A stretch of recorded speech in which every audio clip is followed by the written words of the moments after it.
ಮೊದಲನೇ ಸೀಲ್ ಎಲ್ಲಿ ಬಿತ್ತು ಅಂತಂದ್ರೆ ಕಾಯಿನನ ಹಣೆ ಮೇಲೆ. ಆದಿಕಾಂಡ 4ನೇ ಅಧ್ಯಾಯ 15ನೇ ವಚನ. ಆದಿಕಾಂಡ 4ನೇ ಅಧ್ಯಾಯ 15ನೇ ವಚನ. ಅದಕ್ಕೆ ಯೆಹೋವನು ಕಾಯಿನನ ಪ್ರಾಣವನ್ನು ತೆಗೆದವನಿಗೆ 7ರಷ್ಟು ಪ್ರತಿದಂಡನೆಯಾಗುವುದು ಎಂದು ಹೇಳಿ ಅವನನ್ನು ಕಂಡವರೆಲ್ಲರೂ ಕೊಲ್ಲಕೂಡದಂತೆ ಅವನ ಮೇಲೆ ಒಂದು ಅವನ ಮೇಲೆ ಆಗಿದ್ರೆ ನನಗೆ ಒಂದು ಕಲ್ಪನೆ. ಏನ ಕಲ್ಪನೆ ಅಂತಂದ್ರೆ, ಏನು ಗುರುತಿಟ್ಟಿರಬಹುದು, ಎಲ್ಲ ಮಾರ್ಕ್ ವೆಚ್ಚಿರಲ್ಲ. ನನ್ನ ಒಂದು ಅಭಿಪ್ರಾಯ, சிலுவை வச்சிருக்காங்க. ஐயாட்டவே சொல்லியிருக்கிறாரு. ಏನು ಮಾರ್ಗಿಟ್ಟಿರ್ಬೋದು? ಶಿಲುಬೆ, ಕ್ಷಮಾಪಣೆಯ ಚಿಹ್ನೆ. ಶಿಲುಬೆ ಅಂದ್ರೆ ಏನು? ಕ್ಷಮಾಪಣೆ. ಪ್ರಾರಂಭದಲ್ಲೇ ದೇವರು ಒಂದು ಸೀಲ್ ನ ಮನುಷ್ಯ ಮೇಲೆ ಇಡ್ತಾನೆ. ಹಲ್ಲೆಲೂಯಾ. ಮೊದಲ ಸೀಲ್ ಯಾವುದು? ಕಾಯಿನನ. ಎರಡನೇದಾಗಿ ಎರಡನೇ ಸೀಲ್ ಮುದ್ರೆ. ಎಲ್ಲಿ ಎರಡನೇದಾಗಿ ಬಂತು ಅಂತಂದ್ರೆ ಮುದ್ರೆ ಅನ್ನುವಂತ ಮಾತು ಆದಿಕಾಂಡ 38ನೇ ಅಧ್ಯಾಯ 18ನೇ ವಚನ. ಆದಿಕಾಂಡ 38ನೇ ಅಧ್ಯಾಯ 18ನೇ ವಚನ. ತಾಮರಳು ಸೊಸೆ ಮೊದಲು ಕೇಳೋದೆ ಮುದ್ರೆ. ಏನು ಒತ್ತೈದಲ್ಲಿ ಅಂತ ಫಸ್ಟ್ ಕೇಳುವಂಥದ್ದು ನಿನ್ನ ಮುದ್ರೆ.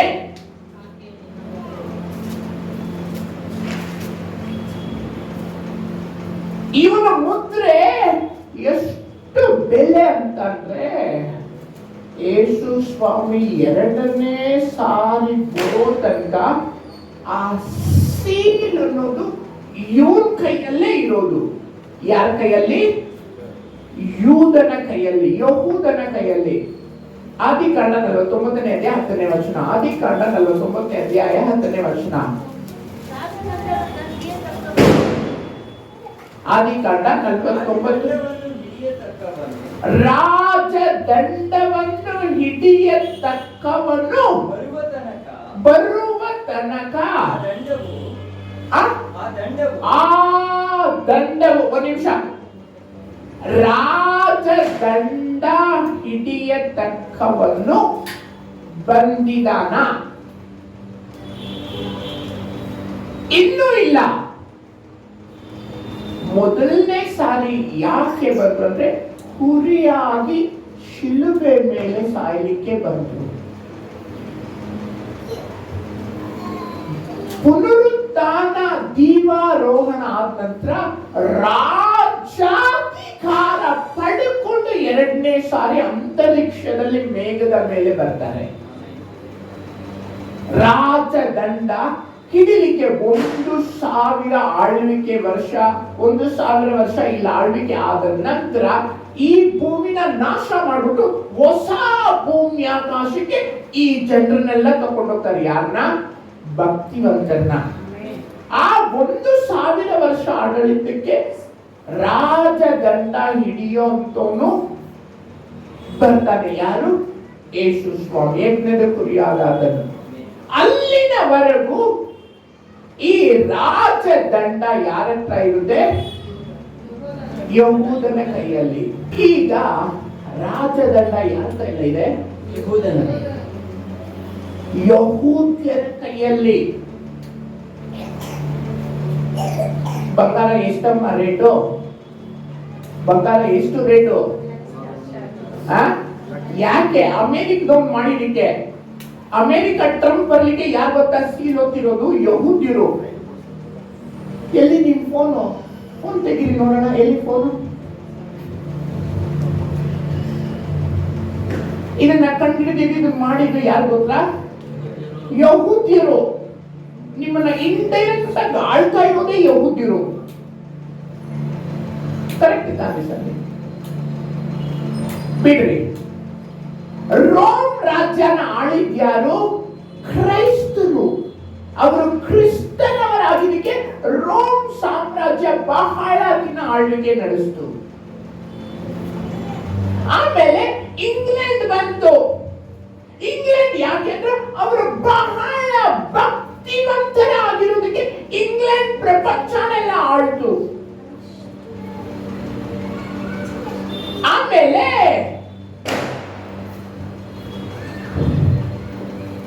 ಈಗ ಅಮೇರಿಕ ಆಳ್ವಿಕೆ ನಡೆಸ್ತಾ ಇದೆ. ಅಮೇರಿಕ ಯಾಕೆ ಆಳ್ವಿಕೆ ನಡೆಸ್ತಾ ಇದೆ? ಅಮೇರಿಕದಲ್ಲೇ ಇವತ್ತು ಹೆಚ್ಚು ಪ್ರಾರ್ಥನೆ ಮಾಡುವಂತವ್ರು ಇರೋದು. ಅದಕ್ಕೋಸ್ಕರ ಅಮೇರಿಕ ಇವತ್ತು ಆಳ್ವಿಕೆ ನಡೆಸ್ತಾ ಇದೆ. ಅಮೇರಿಕನ ಕೈಯಲ್ಲಿ ಹಿಂಗಿಂಗ್ ಆಡಿಸ್ತಾ ಇರೋದು ಯಾರು ಅಂದ್ರೆ ಯಹೂದ್ಯರು. ಇವತ್ತು ಕೂಡ ಇಂಡಿಯಾದವರು ಹೋಗಿ ಅಮೆರಿಕದ ಹತ್ರ ಟೆಕ್ನಾಲಜಿ ಭಿಕ್ಷೆ ಕೇಳ್ತಾರೆ. ಏನ್ ಭಿಕ್ಷೆ? ಬಾರಪ್ಪ, ನಮ್ ದೇಶನ ಸೆಕ್ಯೂರ್ ಮಾಡ್ಲಿಕ್ಕೆ ರೋಬೋಟಿಕ್ ತಂತ್ರಜ್ಞಾನದ ಸೈನಿಕರನ್ನ ಕೊಡು ಅಂತ ಕೇಳ್ತಾ ಇದ್ದಾರೆ. ರೋಬೋಟಿಕ್ ತಂತ್ರಜ್ಞಾನ, ರೋಬೋಗಳು, ಸೈನಿಕರು ನಿಂತ್ಕೊಳ್ಳಲ್ಲ, ರೋಬೋಗಳು ನಿಂತ್ಕೊಳ್ತವೆ. ರೋಬೋಟಿಕ್ ತಂತ್ರಜ್ಞಾನ ಚೈನಾದಲ್ಲಿ, ಪಾಕಿಸ್ತಾನ ಕಡೆಯಲ್ಲಿ ಯಾರು ನಿಲ್ತಾರೆ ಅಂದ್ರೆ ರೋಬೋಗಳು ನಿಲ್ಲುತ್ತೆ, ಮನುಷ್ಯ ನಿಲ್ಲಲ್ಲ. ಶೆಖಾವತ್ತೋ ಕರಾವತ್ತೋ ಯಾರು ಗೊತ್ತಿಲ್ಲ, ಐರಾವತ್ತೋ, ಅದು ಸೈನ್ ಆಗಿ ಬಂದ್ರೆ ಹೆಲಿಕಾಪ್ಟರ್ ಆಕ್ಸಿಡೆಂಟ್ ಸತ್ತೋಗಿದ್ದು ಮಿಲಿಟರಿ ಸೇನಾಧಿಕಾರಿ. ಇಡೀ ಪ್ರಪಂಚ ಯಹೂದನ ಕೈಯಲ್ಲಿ ಇದೆ, ಡೈರೆಕ್ಟ್ ಆರ್ ಇಂಡೈರೆಕ್ಟ್.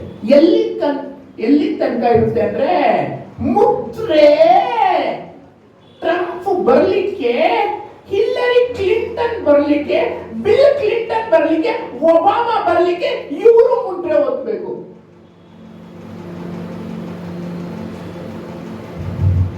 ಚೀಟಿ ತೆಗೆದ್ಬಿಟ್ಟು ಯಹೂದಿರು ಸೀಲ್ ಹೋಗ್ತಾನೆ ಅಮೆರಿಕದಲ್ಲಿ ಅವ್ರು ಪ್ರೆಸಿಡೆಂಟ್ ಆಗೋದು.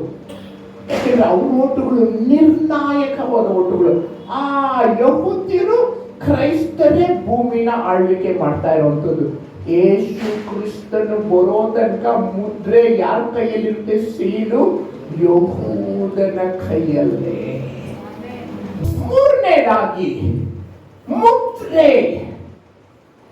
ಮೂರನೇದಾಗಿ ಮುದ್ರೆ ಯಾವ್ದು ಅಂತಂದ್ರೆ ಪರೋಹನ ಮುದ್ರೆ. ಯಾರ ಮುದ್ರೆ? ಹೇಳ್ಬೇಕು ಸಿಸ್ಟರ್, ಎಲ್ಲರಿಗೂ ಊಟ ಇದೆಯಾ? ನಡ್ತಾ ಇರ್ಬೇಕು.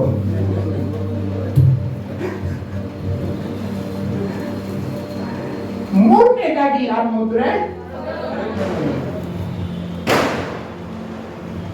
ಆದಿಕಾಂಡ 41ನೇ ಅಧ್ಯಾಯ 42ನೇ ವಚನ. ಆದಿಕಾಂಡ 41ನೇ ಅಧ್ಯಾಯ 42ನೇ ವಚನ.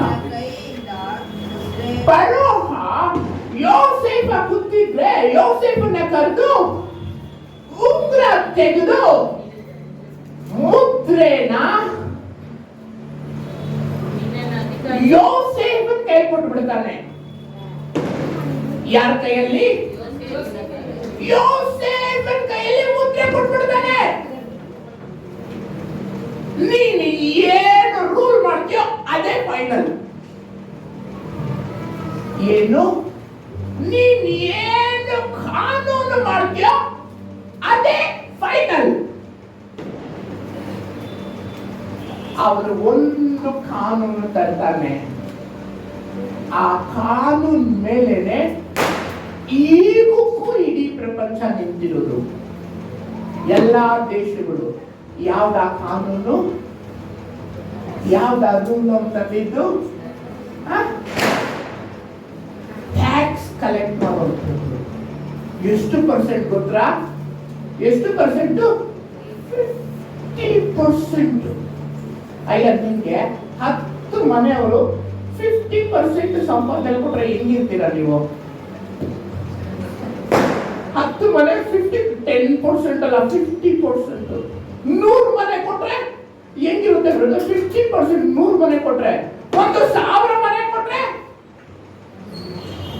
50%, 1,00,000 ಮನೆ ಕೊಟ್ರೆ ಯಾಕಪ್ಪ, ಇಲ್ಲಿಂದ ದೇಶ ಫುಲ್ಲು ಕೊಟ್ರೆ ಎಲ್ಲಿಗೆ ಬೇಕು ಅವ್ನು ದುಡ್ಡು? ಅದಕ್ಕೆ ಆ ದುಡ್ಡುಗಳನ್ನೆಲ್ಲ ತಕೊಂಡೋಗಿ ಬೆಳ್ಳಿ ಬಂಗಾರ ಮಾಡಿ ಪಿರಮಿಡ್ಗಳಲ್ಲಿ ಇಕ್ಕದ್ದು.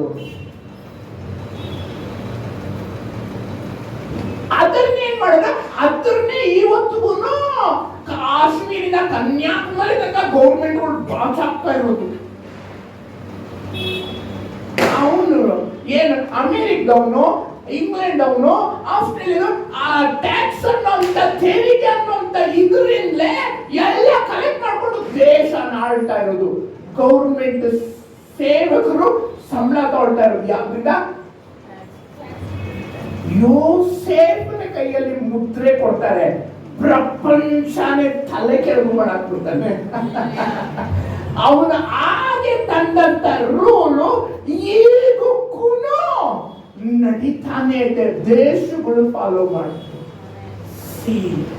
ಯಾರ ಕೈಲಿ ನೋಡು, ನನ್ನ ಮುದ್ರೆ ನಿನ್ ಕೈಲಿ ಕೊಡ್ತೇನೆ, ಏನ್ ಬೇಕಾಗಿರೋ ಮಾಡು ಅಂತ ಅಂದ್ಬಿಟ್ರೆ ಪ್ರಪಂಚದಲ್ಲೇ ಶ್ರೀಮಂತ ದೇಶ ಆಗಿ ಮಾಡ್ಬಿಡ್ತಾನೆ. ಯಾರನ್ನ?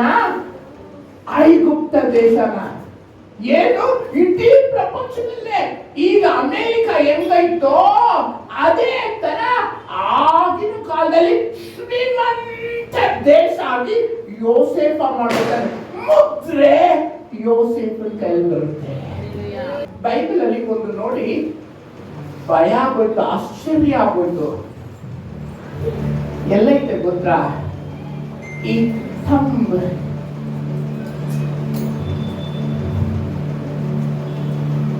ಹೆಬ್ಬೊಟ್ಟು ಬ್ರಿಟಿಷ್ ಅವ್ರು ತಂದ್ರಲ್ವಾ,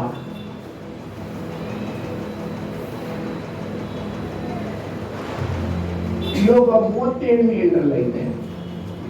37:7 ಆತನು ತನ್ನ ಕೆಲಸವನ್ನು ಎಲ್ಲರೂ ತಿಳಿದುಕೊಳ್ಳಬೇಕೆಂದು ಪ್ರತಿಯೊಬ್ಬನ ಕೈಯನ್ನು ಮುದ್ರಿಸಿದ್ದಾನೆ. ಪ್ರಪಂಚದಲ್ಲಿ ಒಬ್ಬರ ಬೆರಳು ಥಂಬ್ ಇಂಪ್ರೆಷನ್ ಇರೋ ತರ ಇನ್ನೊಬ್ಬರದಿರಲ್ಲ. ಹಲ್ಲೆಲೂಯಾ.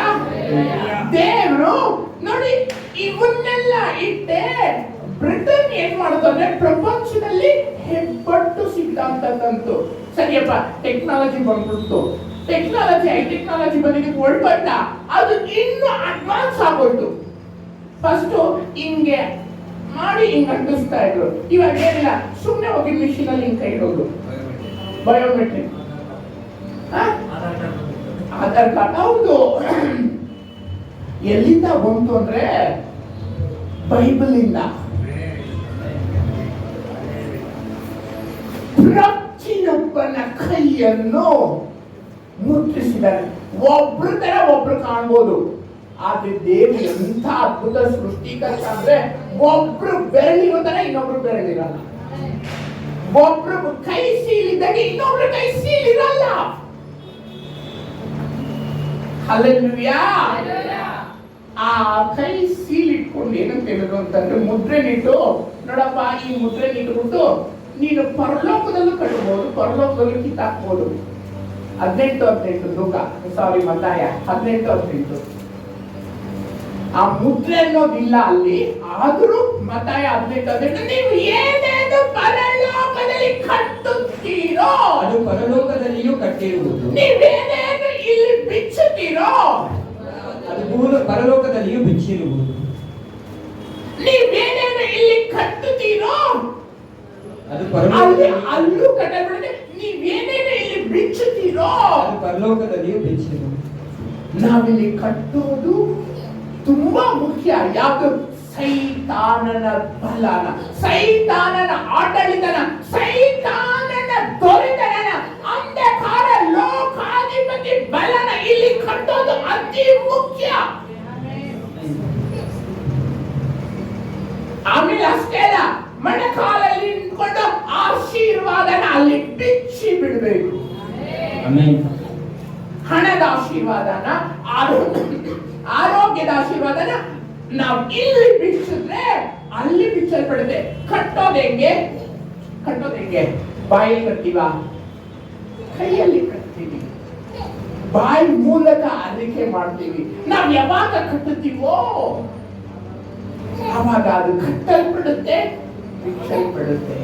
ಯಾಕೆ? ಪ್ರತಿ ಒಬ್ಬೊಬ್ಬರ ಕೈಯನ್ನು ದೇವರು ಮುದ್ರಿಸಿದ್ದಾನೆ. ಹಲ್ಲೆಲೂಯಾ. ಐದನೇದು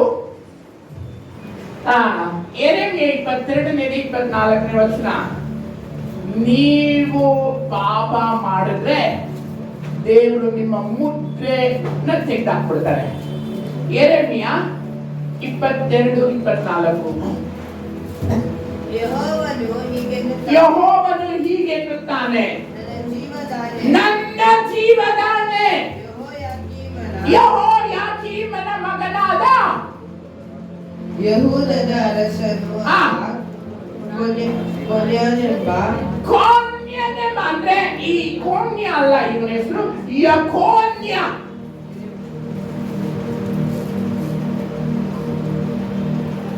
ಇವನ್ನ ನೀನು ನನ್ನ ಮುದ್ರೆಯುಂಗುರವಾಗಿದ್ದರು ನಾನು ನಿನ್ನನ್ನು ತೆಗೆದು ಹಾಕುನು, ಕಿತ್ತಾಕುನು. ಯಾವಾಗ?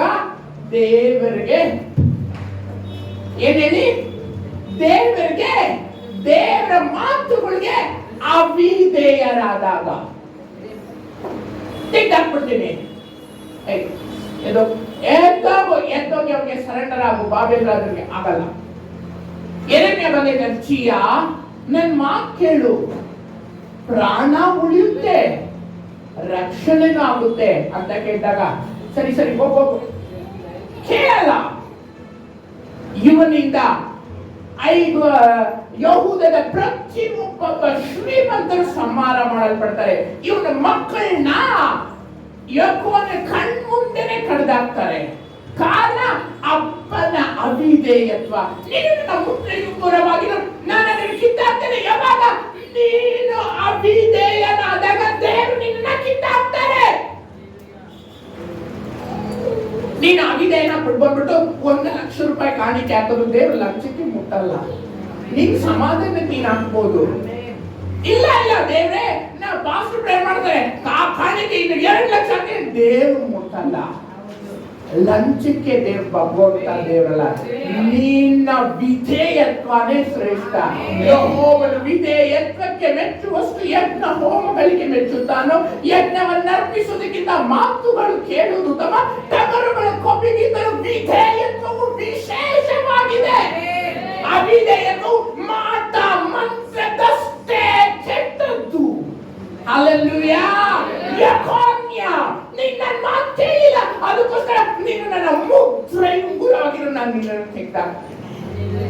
ಯಾರು ಯಾರು ಇಲ್ಲಿ ಕೂತಿರುವಂತವ್ರು ದೇವರಿಗೆ ಅವಿಧೇಯರಾಗಿದ್ದೀರೋ ಇವತ್ತೇ ದೇವರ ಕಡೆ ಬನ್ನಿ, ಆತ ನಂಬಿಗಸ್ತ. ಆರನೇದು ಯಾವ್ದಂದ್ರೆ ಯೆಹೆಜ್ಕೇಲನ ಮುದ್ರೆ. ಯೆಹೆಜ್ಕೇಲ 9ನೇ ಅಧ್ಯಾಯ 4ನೇ ವಚನ. ಯೆಹೆಜ್ಕೇಲ 9ನೇ ಅಧ್ಯಾಯ 4ನೇ ವಚನ. ಯೆಹೋವನು ಕೂಗಿ ಅವನಿಗೆ, ನೀನು ಯೆರೂಸಲೇಮ್ ಬೆಂಗಳೂರು ಪಟ್ಟಣದಲ್ಲೆಲ್ಲ ತಿರುಗಿ ಅದರೊಳಗೆ ನಡೆಯುವ ಸಮಸ್ತ ಅಸಹ್ಯ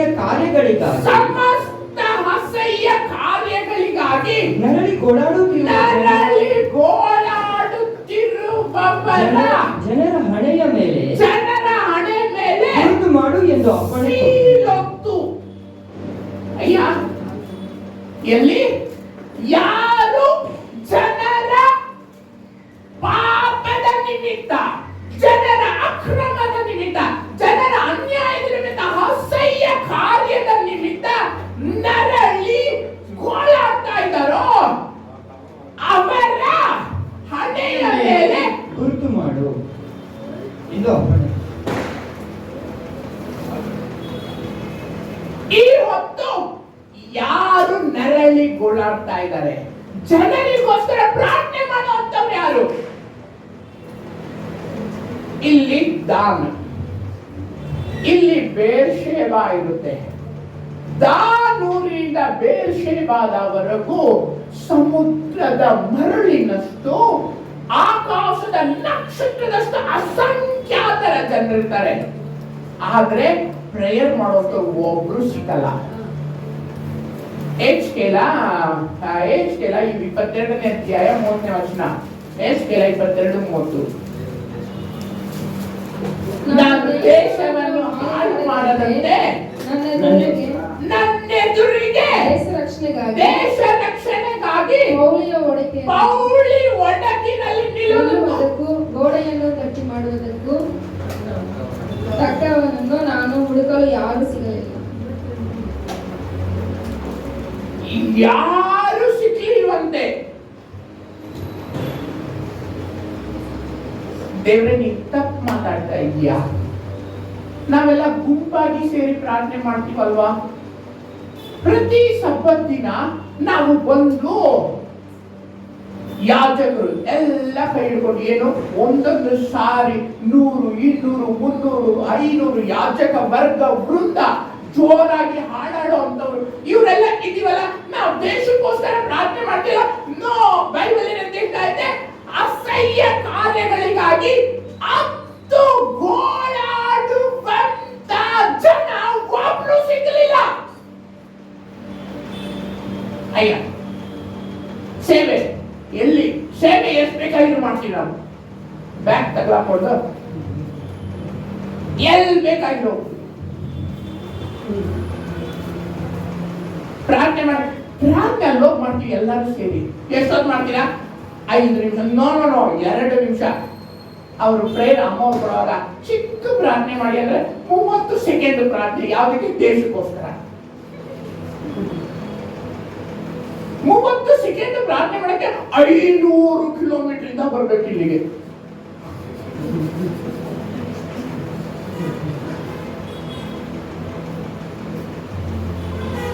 ಎಲ್ಲಿ ಹೋಗ್ಬೇಕು? ಆಸ್ಟ್ರೇಲಿಯಾಕ್ಕೆ ಹೋಗ್ಬೇಕು, ಎಲ್ಲಿ ಹೋಗ್ಬೇಕು? ಅಮೆರಿಕಕ್ಕೆ ಹೋಗ್ಬೇಕು, ಎಲ್ಲಿ ಹೋಗ್ಬೇಕು? ಇಂಗ್ಲೆಂಡ್ ಹೋಗ್ಬೇಕು, ಎಲ್ಲಿ ಹೋಗ್ಬೇಕು? ಆಫ್ರಿಕಾಗೆ ಹೋಗ್ಬೇಕು, ಎಲ್ಲಿ ಹೋಗ್ಬೇಕು? ಮಲೇಷ್ಯಾಗೆ ಹೋಗ್ಬೇಕು, ಎಲ್ಲಿ ಹೋಗ್ಬೇಕು? ಸಿಂಗಾಪುರ್ಗೆ ಹೋಗ್ಬೇಕು. ಹೋಗ್ಬಿಟ್ಟು ಸ್ಟೇಟಸ್ ಅಲ್ಲಿ ಹಾಕಿದೆ.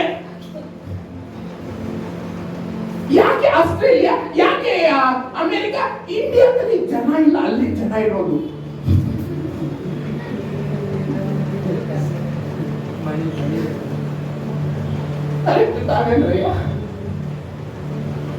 ಎಷ್ಟು ಜನ ಬರ್ತಾರೆ ಚರ್ಚ್ಗೆ? 300 ಜನ ಬರ್ತಾರೆ. ಬನ್ನಿ ನಮ್ಮ ಚರ್ಚ್ ಆಗಲ್ಲ ಬರಕ್ಕೆ. ಇಂಗ್ಲೆಂಡ್ ಹೋಗಿ 15 ಜನ ಪ್ರಸಂಗ ಮಾಡ್ತಾರೆ. ಇಲ್ಲಿ 300 ಜನ ಇದ್ರೆ ಬರಲ್ಲ, 500 ಜನ ಇದ್ರೆ ಬರಲ್ಲ. ಅಲ್ಲೋಗ್ಬಿಟ್ಟು 30 ಜನಕ್ಕೆ ಪ್ರಸಂಗ ಮಾಡಿ ಬರ್ತಾರೆ. ಇಲ್ಲಿರೋದು ಜನ ಅಲ್ಲ, ಇಲ್ಲ ಜನ ಅಲ್ಲ, ಇಲ್ಲಿರೋದು ಕತ್ತೆಗಳು.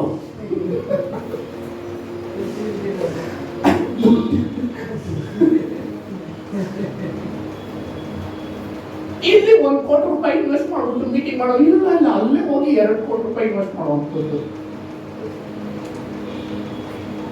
ನಾನು ದೇಶ ಹಾಳು ಮಾಡಬಾರ್ದು ಅಂತಂದ್ರೆ ದೇಶ ರಕ್ಷಣೆಗಾಗಿ ಪೌಳಿ 13:5 ಯೆರೆಮೀಯ ಎಲ್ಲ ಏಜ್ಕೇಲ 13:5 ಏಜ್ಕೇಲ 13:5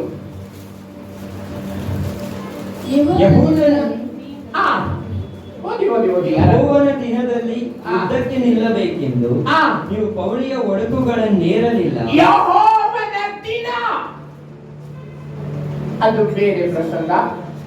ಪ್ರತಿ ದಿನ ನೀವು ಪೌಳಿ ಒಡಕನ್ನೇರಲಿಲ್ಲ. ಇಸ್ರಾಯೇಲ್ ವಂಶದ ರಕ್ಷಣೆಗಾಗಿ ಗೋಡೆಯನ್ನು ಗಟ್ಟಿ ಮಾಡಲೂ ಇಲ್ಲ. ಅಲ್ಲಿ ಯಾರು ಸಿಕ್ಕಲಿಲ್ಲ. ಇಲ್ಲಿ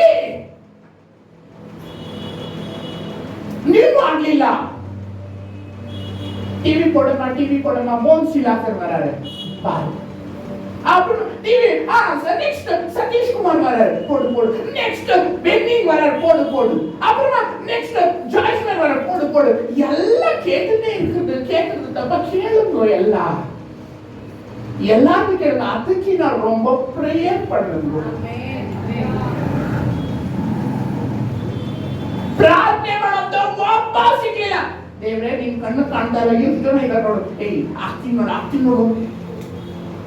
ಪ್ರಾರ್ಥನೆ ಮಾಡುವಂತವ್ರಲ್ಲ ಅವರು, ಸೇವೆ ಮಾಡುವಂತವ್ರು. ಪ್ರಾರ್ಥನೆ ಮಾಡುವಂತವ್ರಲ್ಲ ಚರ್ಚ್ ಬರುವಂತವ್ರು ಮೇಕಪ್ ಮಾಡ್ಕೊಂಡು. ಪ್ರಾರ್ಥನೆ ಮಾಡುವಂತವ್ರಲ್ಲ.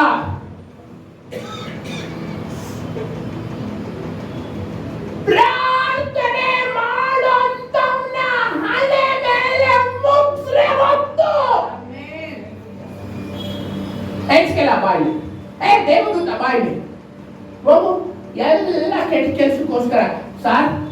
ಯಾರು ಕೆಟ್ಟ ಕೆಲಸ ಯಾರು ಮಾಡ್ತಾವ್ರೋ ಅವ್ರಿಗೋಸ್ಕರ ಅಳಬೇಕು, ಅದು ಗೋಳಾಡ್ಬೇಕು. ಅದನ್ನ ಬಿಟ್ಟು ಕೆಟ್ಟ ಕೆಲಸ ಒಬ್ಬ ಮಾಡ್ತಾವನೆ ಅಂದ್ರೆ ಜೊತೆ ಸೇರಿ ಹೋಗೋದಲ್ಲ. ಆಯ್ತಾರು ನೀವು ಬನ್ನಿ, ನಾನು ಕೆಟ್ಟ ಕೆಲಸ, ನೀವು ಕೆಟ್ಟ ಕೆಲಸ, ಜೊತೆಲಿ ನೀನು ಮುಚ್ಚು ನಾನು ಮುಚ್ಚು, ನೀನು ಮುಚ್ಚಾಕು ನಾನು ಮುಚ್ಚಾಕು. ಕೆಟ್ಟ ಕೆಲಸ ಮಾಡೋರ್ನ ನೋಡಿ ಆ ದುಃಖ ಪಟ್ಟು ಗೋಳಾಡುವಂತವರ ಹಣೆ ಮೇಲೆ ಸೀಲೊತ್ತು. ಹಲ್ಲೆಲೂಯಾ. ನಿಮ್ಮ ಜೀವನ ಮಾರ್ಪಡಿಸ್ಕೊಳ್ಳಿ. ನಮ್ಮ ಕೆಲಸಕ್ಕೆ ಮುಂಚೆ ನಾವು ಪ್ರಾರ್ಥನೆ ಮಾಡಬೇಕು. ಬಿಲೀವರ್ಸ್ 3 hours ಪ್ರೇಯರ್ ಮಾಡಬೇಕು, ಪಾಸ್ಟರ್ಸ್ 7 hours. ಬೈಬಲ್ ಅಲ್ಲಿ ಆಯ್ತಾ? ಬೈಬಲ್ ಅಲ್ಲಿ ಇಲ್ಲ, ಮಾಡಿ ನೋಡಿ ಆಮೇಲೆ ನಿಮ್ಮ ಜೀವನ ಹೆಂಗಾಗುತ್ತೆ. ಹಲ್ಲೆಲೂಯಾ. 7 hours ಪ್ರೇಯರ್ ಮಾಡಿದ್ರೆ ಆಚೆ ಹೋಗ್ಬಾರ್ದು ಪಾಸ್ಟರ್ಸ್. ಬಿಲೀವರ್ಸ್ 3 hours ಪ್ರೇಯರ್ ಮಾಡಿದ್ರೆ ಆಚೆ ಹೋಗ್ಬಾರ್ದು. ನನಗಾಗಿ, ನನ್ನ ಹೆಂಡತಿಗಾಗಿ, ನನ್ನ ಮಕ್ಕಳಿಗಾಗಿ, ನನ್ನ ಚರ್ಚ್ಗಾಗಿ, ದೇಶಕ್ಕೋಸ್ಕರ ಪ್ರಾರ್ಥನೆ ಮಾಡು. ದೇಶ ಏನ್ ಕೊಟ್ಟೈತೆ? ಯಾಕೆ ಆಧಾರ್ ಕಾರ್ಡ್ ಕೊಟ್ಟಿಲ್ಲ? ಯಾಕೆ ರೇಷನ್ ಕಾರ್ಡ್ ಕೊಟ್ಟಿಲ್ಲ? ಗೃಹಲಕ್ಷ್ಮಿನ ಗೃಹ ಜ್ಯೋತಿನ 2,000 ಕೊಡ್ತಾ ಇಲ್ವಾ? ಕೊಡ್ತಾ ಇದ್ರು. ಸರಿ ಹೋಗ್ಲಿ ಬಿಡಿ, ಆಧಾರ್ ಕಾರ್ಡ್ ಕೊಟ್ಟವ್ರ, ATM ಕೊಟ್ಟವ್ರ, ಆಮೇಲೆ DL ಕೊಡ್ತಾರ, ಬಸ್ ಫ್ರೀ ಕೊಡ್ತಾರ. ಗೌರ್ಮೆಂಟ್ ಏನಾಗುತ್ತೋ ಅದು ನಿಮಗೆ ಕೊಡ್ತಾ ಇದೆ. ನೀವು ಗೌರ್ಮೆಂಟ್ ಏನ್ ಮಾಡ್ತಾ ಇದ್ರೆ ನಾವೇನಾದ್ರೂ ಮಾಡ್ಬೇಕು. ಅದೆಲ್ಲ ನೀವು ಮಾಡ್ಬೇಕಾಗಿರೋದು ಮನೆ ಕಾಲು ಪ್ರಾರ್ಥನೆ ಮಾಡ್ಬೇಕು. ಮಿಲಿಟರಿ ಗನ್ ಶೂಟ್ ಮಾಡ್ತಾ ಇರ್ತಾನೆ, ಅವನ ಹತ್ರ ಹೋಗಿ ಇಂಜೆಕ್ಷನ್ ಕೊಟ್ಟು ಇಂಜೆಕ್ಷನ್ ಹಾಕಪ್ಪ ಅಂದ್ರೆ ಡಾಕ್ಟರ್ ಹತ್ರ ಹೋಗ್ಬಿಟ್ಟು ಡಾಕ್ಟರ್ ತುಂಬಾ ಮೆತು ಡಾಕ್ಟರ್ ಹೋಗ್ಬಿಟ್ಟು AK-47 ಅಂತ ಕೊಡ್ಬಿಟ್ಟು ನೀನ್ ಪಾಕಿಸ್ತಾನ ಶೂಟ್ ಮಾಡೋದ್ರೆ ಅವನು ಗನ್ನಿ ನಡುತ್ತಾ ಹೋದ. ಆಮೇಲೆ ಬಸ್ ಓಡಿಸೋನ ತಗೊಂಡೋಗ್ಬಿಟ್ಟು ನೀನ್ ಏರೋಪ್ಲೇನ್ ಓಡಿಸು ಅಂತಂದ್ರೆ ಎಲ್ಲಿ ತಗೊಂಡೋಗಿ ಬುದ್ದುತ್ತಾನೋ. ಆಮೇಲೆ ಏರೋಪ್ಲೇನ್ ಓಡಿಸೋನ ತಗೊಂಡೋಗಿ ಬಸ್ ಕೊಟ್ಬಿಟ್ರೆ ಅವ್ನಿಗೆ ಏರೋಪ್ಲೇನ್ ಕೊಂಡು ನುಗ್ಗಿಸ್ಬಿಡ್ತಾನೆ ಮನೆ. ಅದೇ ತರ ಪ್ರಾರ್ಥನೆ ಮಾಡೋಂಥವ್ರು ಪ್ರಾರ್ಥನೆ ಮಾಡ್ಬೇಕು. ಅಲ್ಲಿ ಹೋಗ್ಬಿಟ್ಟು ವಿಧಾನಸೌಧ ಮುಂದೆ ಪ್ರತಿಭಟನೆ ಮಾಡೋದಲ್ಲ, ಪ್ರತಿಭಟನೆ ದೇವ್ರ ಮುಂದೆ ಮಾಡೋ ಫಸ್ಟ್.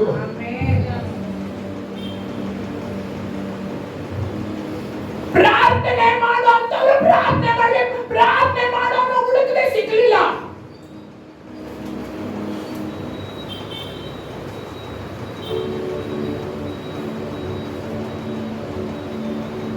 ನಾಲ್ಕು ಜನ ಸೇರಿ ದೇಶಕ್ಕೊಂದು ಮುಚ್ಚುಬಾಯಿ ಅಂತದ್ರಿಂದ ರಿವೈವಲ್ ಬರಲ್ಲ.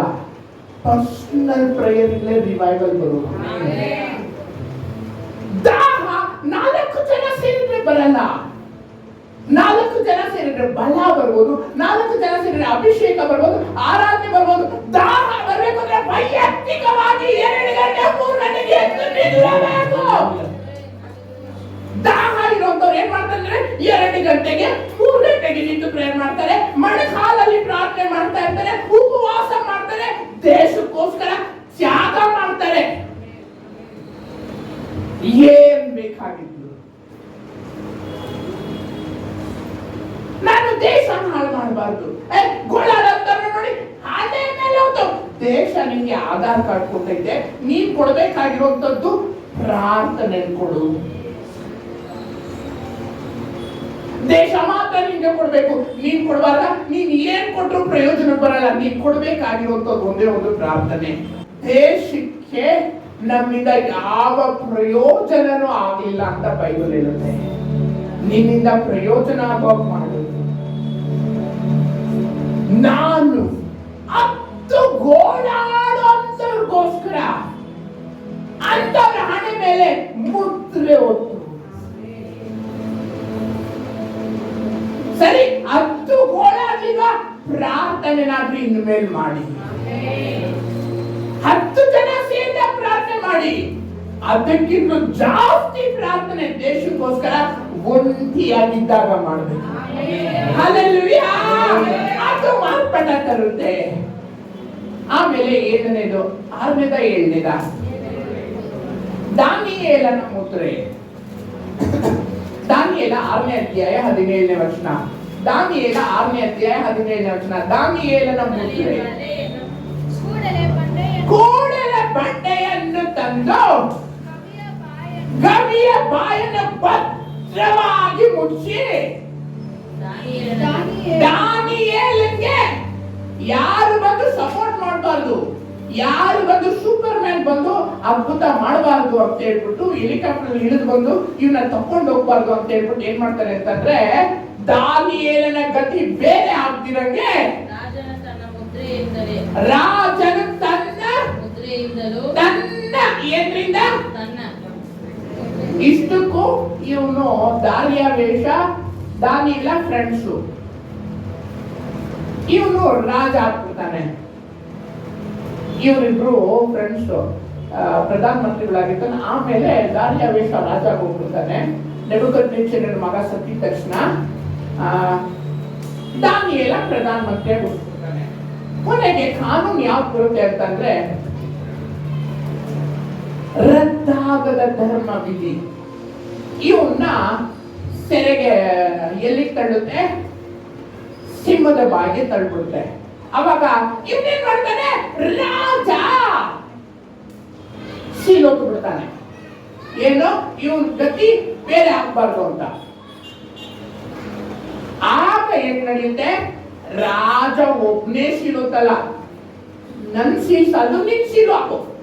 ಅಯ್ಯ ಬನ್ನಿ ಬನ್ನಿ ಬನ್ನಿ ಬನ್ನಿ, ನೀವು ಸೀಲೋತೆ ಸಿಸ್ಟರ್, ಬನ್ನಿ ಬನ್ನಿ ಬನ್ನಿ, ನಿಮ್ ಸೀಲೋತೆ, ನೀವು ಬನ್ನಿ ಬನ್ನಿ, ನಿಮ್ ಸೀಲೋತೆ. ಎಲ್ಲರೂ ಹೆಚ್ಚು ಕಮ್ಮಿ 120 ಸೀಲುಗಳು ಹೋಗ್ಬಿಡ್ತಾರೆ. ನೋಡಿ ಬೈಬಲ್ನ.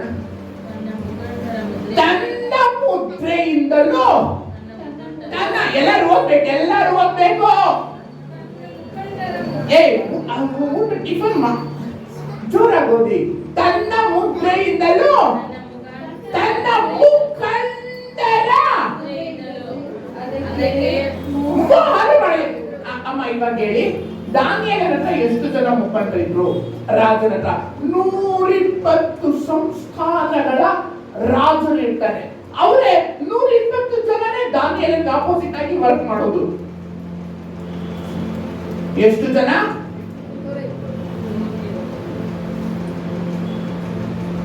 ನೀವ್ಯಾರು? ನೀವು ಆಫ್ರಿಕಾ ದೇಶದ ರಾಜ ಅಲ್ವಾ, ಒಂದು ಸೀಲೊತ್ತು? ನೀವ್ಯಾರು? ನೀವು ಇಥೋಪಿಯಾದ ರಾಜ ಅಲ್ವಾ, ನೀವು ಒಂದು ಸೀಲೊತ್ರಿ? ನೀವ್ಯಾರು?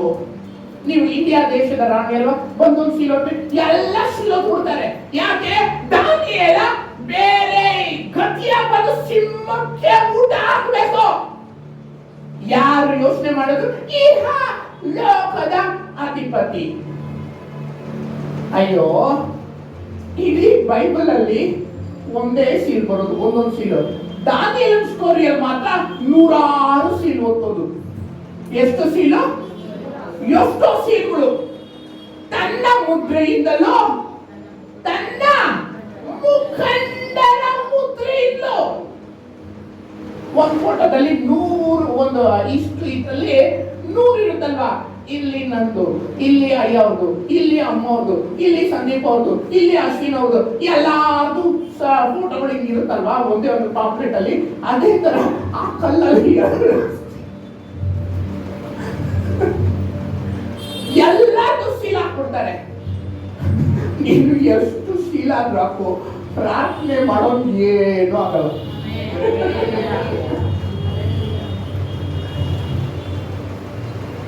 ಎಂಥ ರಾಜ್ಯ, ಎಂಥ ದೊರೆತನ ಬಂದ್ರು ಪ್ರಯತ್ನ ಮಾಡೋಂತವ್ಗೆ ಒಂದು ಸೀಲಲ್ಲ, 1000 ಸೀಲ್ ಹೊತ್ತಿದ್ರು ಏನು ಆಗಲ್ಲ.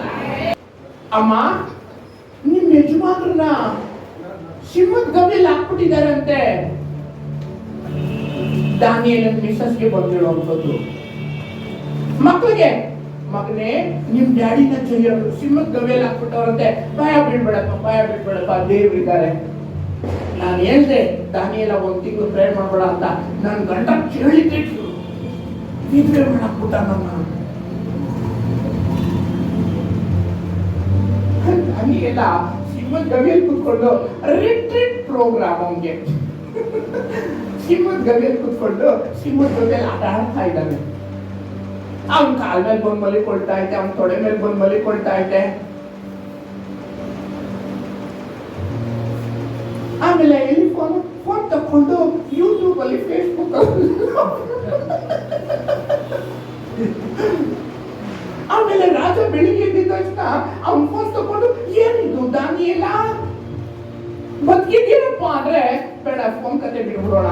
ದಾನಿಯೇಲ ಅವನಿಗೆ ರಾತ್ರಿ ಎಲ್ಲ ನಿದ್ದೆ ಬರಲ್ಲ, ಎದ್ ಬರ್ತಾನೆ, 108 ಶೀಲ ಹಾಕ್ಬಿಟ್ರೆ ಪೀಸ್ ಹಾಕ್ಬಿಟ್ಟಿರ್ತಾನೆ, ಆ ಬ್ಲಡ್ ನಾನು ನೆಕ್ಬಿಟ್ಟಿರ್ತಾವೆ, ಒರೆಸೋದೇ ಬೇಕಾಗಲ್ಲ.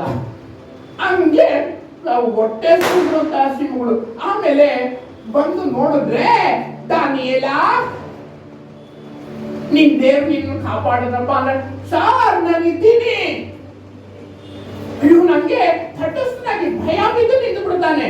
ನಿಂತು ಬಿಟ್ಟ ನಂತರ ಆಮೇಲೆ ಬ್ರೇಕಿಂಗ್ ನ್ಯೂಸ್, ದಾನಿಯೇಲ ಬದುಕಿದ್ದಾನೆ. ಎಲ್ಲಪ್ಪ ಫೋಟೋ ಇಡಿ, ದಾನಿಯೇಲ ಸಿಂಹದ ಜೊತೆ ಕುತ್ಕೊಂಡು.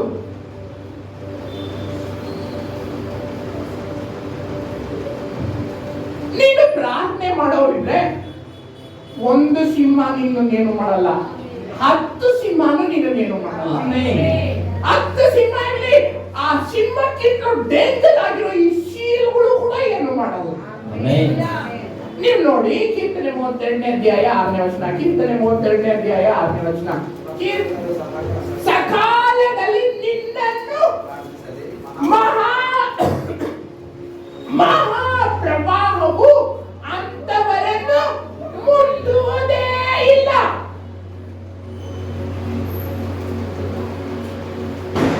ಆಮೇಲೆ ಕೀರ್ತನೆ 91ನೇ ಅಧ್ಯಾಯ 1ನೇ ವಚನ, ಹೇಗೆ ಪರಾತ್ಪರನ ಇನ್ನೊಂದು ಮಾತು ಅರ್ಧ ನೀವು ಮುಂದುವರಿಸ್ರಿ, ಇಲ್ಲ ರೆಡ್ಡಿಸ್ಬಿಡಿ. ಸಂಕಟ ಬಂದಾಗ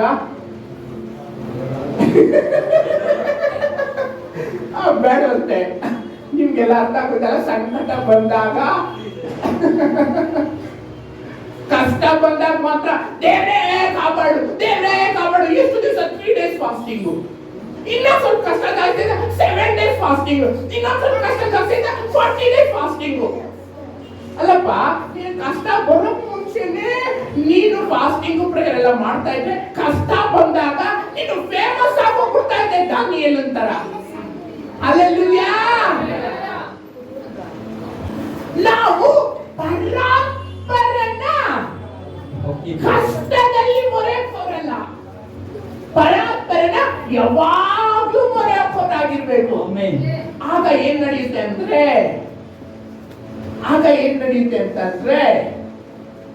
ಎಂತ ಸೀಲ್ ಹಾಕಿದ್ರು ಕೂಡ, ರಾಜ ಎಂತ ಸೀಲ್ ಹೊತ್ತಿದ್ರು ಕೂಡ, ಅವನ ಮುಖಂಡರು ಎಷ್ಟೇ ಸೀಲ್ ಹೊತ್ತಿದ್ರು ಕೂಡ ಯಾವ ಕೇಡು ನಮ್ಗೆ ಬರೋದಿಲ್ಲ.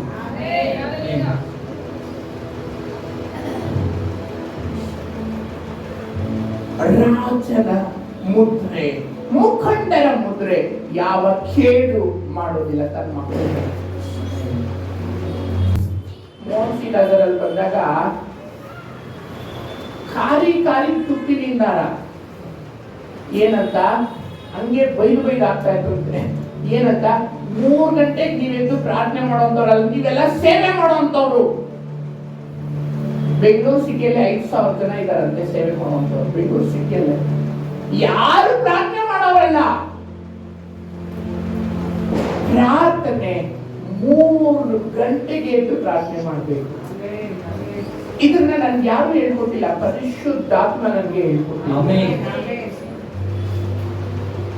ನಾವು ಪ್ರಾರ್ಥನೆ ಮಾಡುವಂತರಾಗಿರ್ಬೇಕು.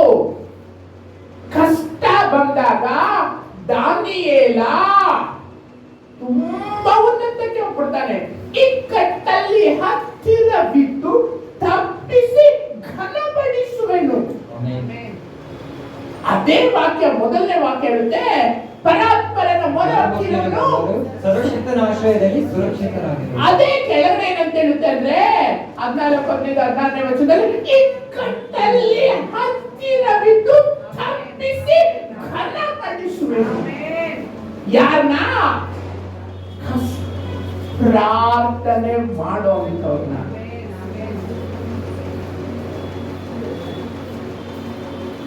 ಕ್ರೈಸ್ತರು ಅಂದ್ರೆ ಯಾರು ಗೊತ್ತಾ? ಪ್ರಾರ್ಥನೆ ಮಾಡೋಂಥವ್ರು. ಪ್ರಾರ್ಥನೆ ಭಕ್ತಿಗೆ ಗುರುತು ಒಳ್ಳೆ ಗುರುತು ನೀನು ಪ್ರಾರ್ಥನೆಯಿಂದಲೇ ಬಾಳುವಿ ಕಲಿತು. ಏನು ಪ್ರಾರ್ಥನೆ ಅಂದ್ರೇನು? ಪ್ರಾರ್ಥನೆ ಭಕ್ತಿಗೆ ಗುರುತು, ಒಳ್ಳೆ ಗುರುತು. ಭಕ್ತಿ ಅಂದ್ರೆ ಏನ್ ಗೊತ್ತಾ? ಪ್ರಾರ್ಥನೆ ಮಾಡುವಂತ ವ್ಯಕ್ತಿ ದಿನೇ ದಿನೇ ದಿನೇ ದಿನೇ ಪರಿಶುದ್ಧನಾಗ್ತಾ ಹೋಗ್ತಾನೆ. ಹಲ್ಲೆಲೂಯಾ. ಪ್ರಾರ್ಥನೆ ಮಾಡೋಂಥವ್ರಿಗೆ ಎಲ್ಲರಿಗೂ ಒಂದು ಸೀಲು, ಪ್ರಾರ್ಥನೆ ಮಾಡೋಂಥವ್ರಿಗೆ 1000 ಸೀಲ್ ಹಾಕಿದ್ರು ಏನಾಗಲ್ಲ. ನೀನೊಂದು ಸೀಲ್ ದಾನಿಯಲ್ ಹಾಕೊಂಡ್ರೆ 1000 ಸೀಲ್ ಹಾಕೊಂಡ್ರಪ್ಪ, ನನ್ಗೆ ಅಲ್ಲಿಂದ ಮೇನ್ ಸೀಲ್ ಹೊತ್ತುತ್ತಾರೆ. ಏನು ಬಿಡುಗಡೆ ಅನ್ನುವಂತ ಸೀಲ್ ಹೊತ್ತುತ್ತಾರೆ.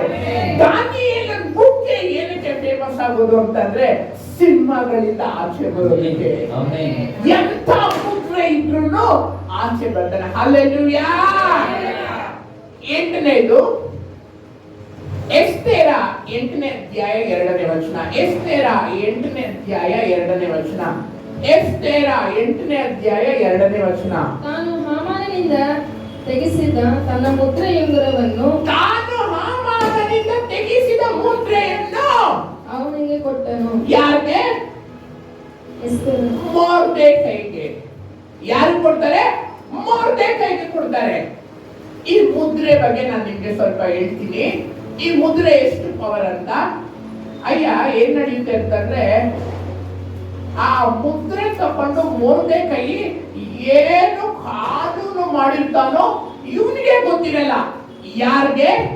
ಅಹಷ್ವೇರೋಷನ್ಗೆ ಗೊತ್ತಿರಲ್ಲ. ಆಗ ಒಂದು ಸರಿ ಏನ್ ನಡೆಯುತ್ತೆ ಅಂತಂದ್ರೆ, ಎಸ್ತೇರ್ ರಾಣಿ 2 ಸಾರಿ ಊಟಕ್ಕೆ ಕರೀತಾಳೆ. ನಾವು ಕೊಲೆ ಮಾಡಲ್ಪಡ್ತಾ ಇದ್ದೇವೆ, ನಾವು ನಮ್ಮ ಕುಲ ನಾಶ ಆಗ್ತಾ ಇದೆ, ನಾವು ಗುಲಾಮರಾಗಿದ್ದೆ ರಾಜ ನಿಮ್ಗೆ ತೊಂದರೆ ಕೊಡ್ತಾ ಇಲ್ಲ, ನಾವು ಕೊಲೆ ಮಾಡಲ್ಪಡ್ತಾ ಇದ್ದೇವೆ ಅಂತಂದ್ರೆ ರಾಜ ಶಾಖ ಹೋಗ್ಬಿಡ್ತಾನೆ. ಏನ್ ಮಾತಾಡ್ತಾ ಇದೀಯ ನೀನು? ಏನ್ ನಡೀತಾ ಇದೆ ಅಂತಂದ್ರೆ, ನಾವು ಕೊಲೆ ಮಾಡಲ್ಪಟ್ಟಿದ್ದಕ್ಕೆ ಮಾರಲ್ಪಟ್ಟಿದ್ದೇವೆ, ದುಡ್ಡಿಂದ ಕ್ರೈಗೆ ಮಾರಲ್ಪಟ್ಟಿದ್ದೇವೆ ಅಂದ್ರೆ ಯಾರು ಅಂದ್ರೆ ಇವನೇ, ಇವನು ಹಾಮಾನ್ ಅಂದ್ರೆ. ಆಗ ಇವನ ಆಶ್ವರೋಷ ಬೆಚ್ಚಿ ಬೀಳ್ತಾನೆ. ಅವನು ಸೀಲ್, ಆ ಮುದ್ರೆ ಪವರ್ ಎಷ್ಟು ಅಂತ ಅವಾಗ ಗೊತ್ತಾಗುತ್ತೆ. ಇವನು ಮುದ್ರೆ ಹಾಕ್ಬಿಟ್ಟು ಎಲ್ಲ ಆಚುಬಿಟ್ಟಿರ್ತಾರೆ, ಎಲ್ಲ ಯೌದನ್ನ ಸಾಯ್ಸಾಕ್ಬಿಡ್ರಿ ಅಂತ. ರಾಜನ್ಗೆ ಗೊತ್ತಿರಲ್ಲ ಅದು. ರಾಜ ಅವನ ಕೈ ಮುದ್ರೆ ಇರುತ್ತಲ್ವಾ, ಆ ಮುದ್ರೆಯಿಂದ ಇವನು ಸೀರೊತ್ತಿ ಎಲ್ಲ ಲೆಟರ್ ಕಳಿಸುವಂತದ್ದು ರಾಜನೇ ಚೇಂಜ್ ಮಾಡಕ್ಕಾಗಲ್ಲ. ಏನು ಪರ್ಷಿಯನ್ ಮತ್ತೆ ಮೇದ್ಯರ ರದ್ದಾಗದ ಧರ್ಮವಿದೇನಂದ್ರೆ, ರಾಜ ಒಂದ್ಸರಿ ಮುದ್ರೆ ಒತ್ತಿ ಕಳಿಸಿದ್ರೆ ಚೇಂಜ್ ಮಾಡಕ್ಕೆ ರಾಜನ ಕೈಯಲ್ಲೇ ಆಗಲ್ಲ. ರಾಜನೇ ಕುತ್ತಿರುವಂತವನು ಬೆಚ್ಚಿ ಬಿದ್ದೋಗ್ಬಿಡ್ತಾನೆ. ಏನು, ನನ್ನ ಹೆಂಡತಿ ಸಾಯೋದಕ್ಕೆ ಮಾರಲ್ಪಟ್ಟಿದ್ದಾಳ. ಯಾರ ದುಷ್ಟ ಅಂದ್ರೆ ಈಗ ಇಲ್ಲಿರುವಂತ ಹಾಮಾನ್. ಅಷ್ಟು ಪವರ್ ಆ ಮುದ್ರೆಗಿರುತ್ತೆ. ಇವನು ಏನು ಕಾನೂನು ಹೋಗೋದು ಇವನಿಗೆ ಗೊತ್ತಿಲ್ಲ. ಏನು ದೇಶದಲ್ಲಿ ಯಾವ ರೂಲ್ಗಳು ಬರ್ಬೇಕು ಇವನಿಗೆ ಗೊತ್ತಿಲ್ಲ. ಇವನು ಸೀಟ್ ತಗೊಂಡು ಅಂತ ಕೆಲಸಗಳು ಮಾಡ್ತಾವ್ರೆ.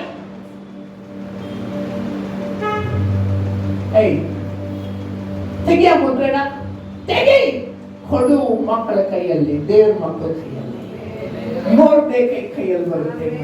ಹಲ್ಲೆಲೂಯಾ. ಹಗ್ಗಾಯ 2ನೇ ಅಧ್ಯಾಯ 23ನೇ ವಚನ. ಹಗ್ಗಾಯ 2ನೇ ಅಧ್ಯಾಯ.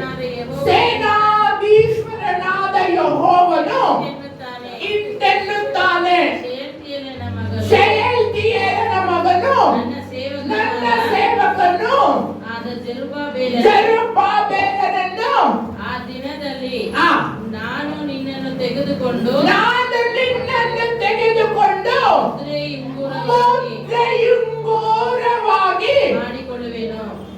ನಾವು ದೇವರ ಮಕ್ಕಳು, ನಾವು ದೇವರ ಸೇವಕರು. ಯಾರು ಗೊತ್ತಾ? ದೇವರ ಮುದ್ರೆ. ಇವಾಗ ನೀವು ಬ್ಯಾಂಕ್ ದುಡ್ಡು ಕಟ್ಟಿ ಬರ್ತೀರಾ, ನಿಮ್ಮ ತಂದೆಯವ್ರಿಗೆ ನಿಮ್ಮ ತಂದೆಯವ್ರ ಅಕೌಂಟ್ಗೆ ಬ್ಯಾಂಕ್ ಅಲ್ಲಿ ದುಡ್ಡು ತಗೊಂಡು ಸೀಲ್ ಹೋಗ್ತೀರಾ ಕೊಟ್ರೆ ಇನ್ವ್ಯಾಲ್ಯೂಡೆಲ್ಲ ಬರದೆ ನೀವು ದುಡ್ಡು ಹೋದಂಗೆ ಅದಕ್ಕೆ ತಾನೆ. ಸರಿ, ಸೀಲ್ ಓದಿದ್ದೀರಾ ನೀವು ಕೊಟ್ರೆ ತೊಳ್ತೀರಾ ನೀವು ಆ ಬ್ರೋಷರ್ನ? ಆಕ್ರಿ ಸೀಲು ನಾನು ಬ್ಯಾಂಕ್ ಕ್ಯಾಶಿಯರ್ ನಾನಿದ್ದೀನಿ, ನೀವು ಹೋಗು ಅಂದ್ರೆ ನಿನಗೆ ಬೆಲೆ ಇಲ್ಲ, ನಿನ್ ಸೀಲ್ಗೆ ಬೆಲೆ ಕರೆಕ್ಟ್ ತಾನೆ. ನಿಮ್ಮ ಅಕೌಂಟ್ ಅಲ್ಲಿ ಹೋಗ್ಬಿಟ್ಟು ನೀವು ಡೆಪಾಸಿಟ್ ಮಾಡಕ್ ಹೋಗ್ತೀರಾ, ಕಾಸನ್ನ ಡೆಪಾಸಿಟ್ ಮಾಡಕ್ ಹೋದಾಗ ಅವ್ರು ಸೀಲ್ ಒತ್ತಿದ್ದೀರಾ ಕೊಟ್ರೆ ಬೆಲೆ ಇರುತ್ತಾ? ಸರ್, ನಾನು ಬ್ಯಾಂಕ್ ಮ್ಯಾನೇಜರ್, ನಾನು சொல்லிட்டே ನೀವು ಫೋನ್ ಮಾಡಕ ನೀ ಬ್ಯಾಂಕ್ ಮ್ಯಾನೇಜರ್ ಆಗಿಬಿಟ್ಟು PM ಆಗಿಬಿಟ್ಟು ಫಸ್ಟ್ ನೀ ಸೀಲ್ ಒತ್ತು, ಕರೆಕ್ಟ್ ತಾನೆ?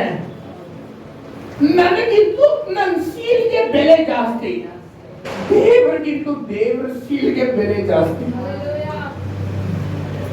ಯಾಕಪ್ಪ ಹಂಗೆಲ್ಲ ಸುಳ್ಳೆಲ್ಲ ಬೇಕು ಮತ್ತು ಸುಳ್ಳೆಲ್ಲ ಪ್ರಸಂಗ ಮಾಡಕ್ ಶುರು ಮಾಡ್ಬಿಟ್ಟವ್ರೆ. ದೇವರಿಗಿಂತೂ ದೇವ್ರ ಸೀಲ್ಗೆ ಬೆಲೆ ಜಾಸ್ತಿನಾ? ದೇವರಿಗಿಂತೂ ದೇವ್ರ ಮಕ್ಕಳಿಗೆ ಪ್ರಾಣನೇ ಕೊಟ್ಬಿಟ್ಟವ್ರಲ್ಲಪ್ಪ. ಯಾರಿಗೆ? ನಮಗೋಸ್ಕರ ಅಲ್ವಾ? ಆತರ ಪ್ರಾಣ ಬೆಲೆ ಕಮ್ಮಿ ಆಗುತ್ತೆ ನಮಗೋಸ್ಕರ. ವ್ಯಾಲ್ಯೂ ಕಳ್ಕೊಂಡ್ಬಿಡುತ್ತೆ ಶಿಲುಬೆ ಮೇಲೆ. ಯಾಕೆ? ನಮ್ಗೆ ಬೆಲೆ ಕೊಡ್ಲಿಕ್ಕೆ. ಹಲ್ಲೆಲೂಯಾ. ಅಲ್ಲಿ ಇಲ್ಲಿ ಏನ್ ನಡೆಯುತ್ತೆ ಅಂತಂದ್ರೆ ದೇವರಿಗೆ ಬೆಲೆ ಐತೆ, ಆ ಬೆಲೆನ ತೆಗೆದಾಕಿ ಮುದ್ರೆಗೆ ಬೆಲೆ ಕೊಡ್ತಾರೆ. ಸ್ವಾಮಿ ಎದೆನಿದ್ದಂತ ದೇವರನ್ನ ತಕೊಂಡು ಬಂದ್ಬಿಟ್ಟು ಆ ಮುದ್ರೆಗೋಸ್ಕರ ಪ್ರಾಣ ಕೊಡ್ತಾರೆ. ದೇವರಿಗಿಂತಲೂ ಈ ಸೀಲ್ಗೆ ಬೆಲೆ ಬಂದ್ಬಿಡುತ್ತೆ. ಯಾಕೆ? ನಮ್ಗೆ ದೇವರಿಗೆ ಬೆಲೆ. ಯಾರಿಗೆ ಬೆಲೆ? ನಾವು ಕೊಡುವಂತ ಬೆಲೆ ಯಾರು? ದೇವರಿಗೆ.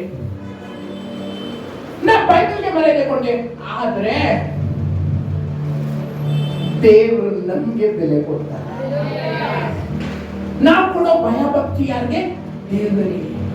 ಆದ್ರೆ ದೇವರು ತನ್ನ ಪ್ರಾಣಕ್ಕಿಂತ ನಮಗೆ ಬೆಲೆ ಕೊಡ್ತಾರೆ. ಹಲ್ಲೆಲೂಯಾ. ಮಗನೇ, ಸ್ವಂತ ಮಗನನ್ನು ಉಳಿಸ್ಕೊಳ್ತೀರ, ನಾನು ನಿನಗೋಸ್ಕರ ಕೊಟ್ಟಿದ್ದೀನಿ, ಇನ್ನು ಸಮಸ್ತಾನ ನಾನು ನಿನಗೆ ಕೊಡ್ತೀರ ಇರ್ತೇನೆ. ಹಲ್ಲೆಲೂಯಾ.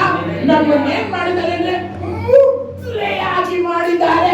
ಶೆಯಲ್ತಿಯೇಲಿನ ಮಗನ ಜೆರುಬ್ಬಾಬೆಲನ ಯೆಹೂದದ ದೇಶಾಧಿಪತಿ ಜೆರುಬ್ಬಾಬೆಲನ ಮಗನಾದಂತ ಶೆಯಲ್ತಿಯೇಲಿನ ಮಗನಾದ ಜೆರುಬ್ಬಾಬೆಲ್, ನಾನು ನಿನ್ನನ್ನು ಮುದ್ರೆಯುಂಗುರ, ನನ್ನ ಸೀಲ್, ನನ್ನ ಮುದ್ರೆಯಾರ ನೀನೇ.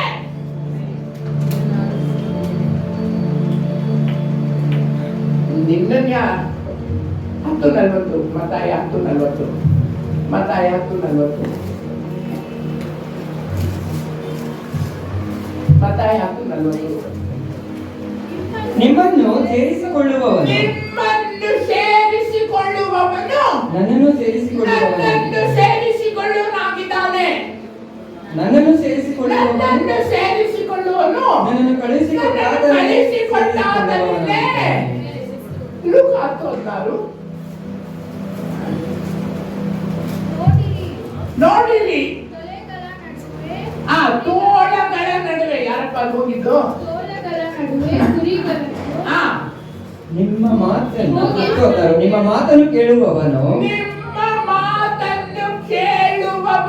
ನನ್ನ ಮಾತನ್ನು ಕೇಳುವವನು. ಯಾಕೆ ಗೊತ್ತಾ? ನೀವು ನನ್ನ ಮುದ್ರೆ. ನೀವ್ಯಾರು? ನನ್ನ ಮುದ್ರೆ. ನಿಮ್ಮ ಮಾತನ್ನು ಕೇಳು, ನನ್ನ ಮಾತನ್ನು ಕೇಳನಾಗಿದ್ದಾನೆ. ನಿಮ್ಮನ್ನು ಅಲಕ್ಷ್ಯ ಮಾಡುವವನು ನನ್ನನ್ನು ಅಲಕ್ಷ್ಯ ಮಾಡುವವನು. ನನ್ನ ಮುದ್ರೆಯನ್ನೇ ಅಲಕ್ಷ್ಯ ಮಾಡುವವನಾಗಿದ್ದಾನೆ. ಆಮೆನ್. ಹಲ್ಲೆಲೂಯಾ.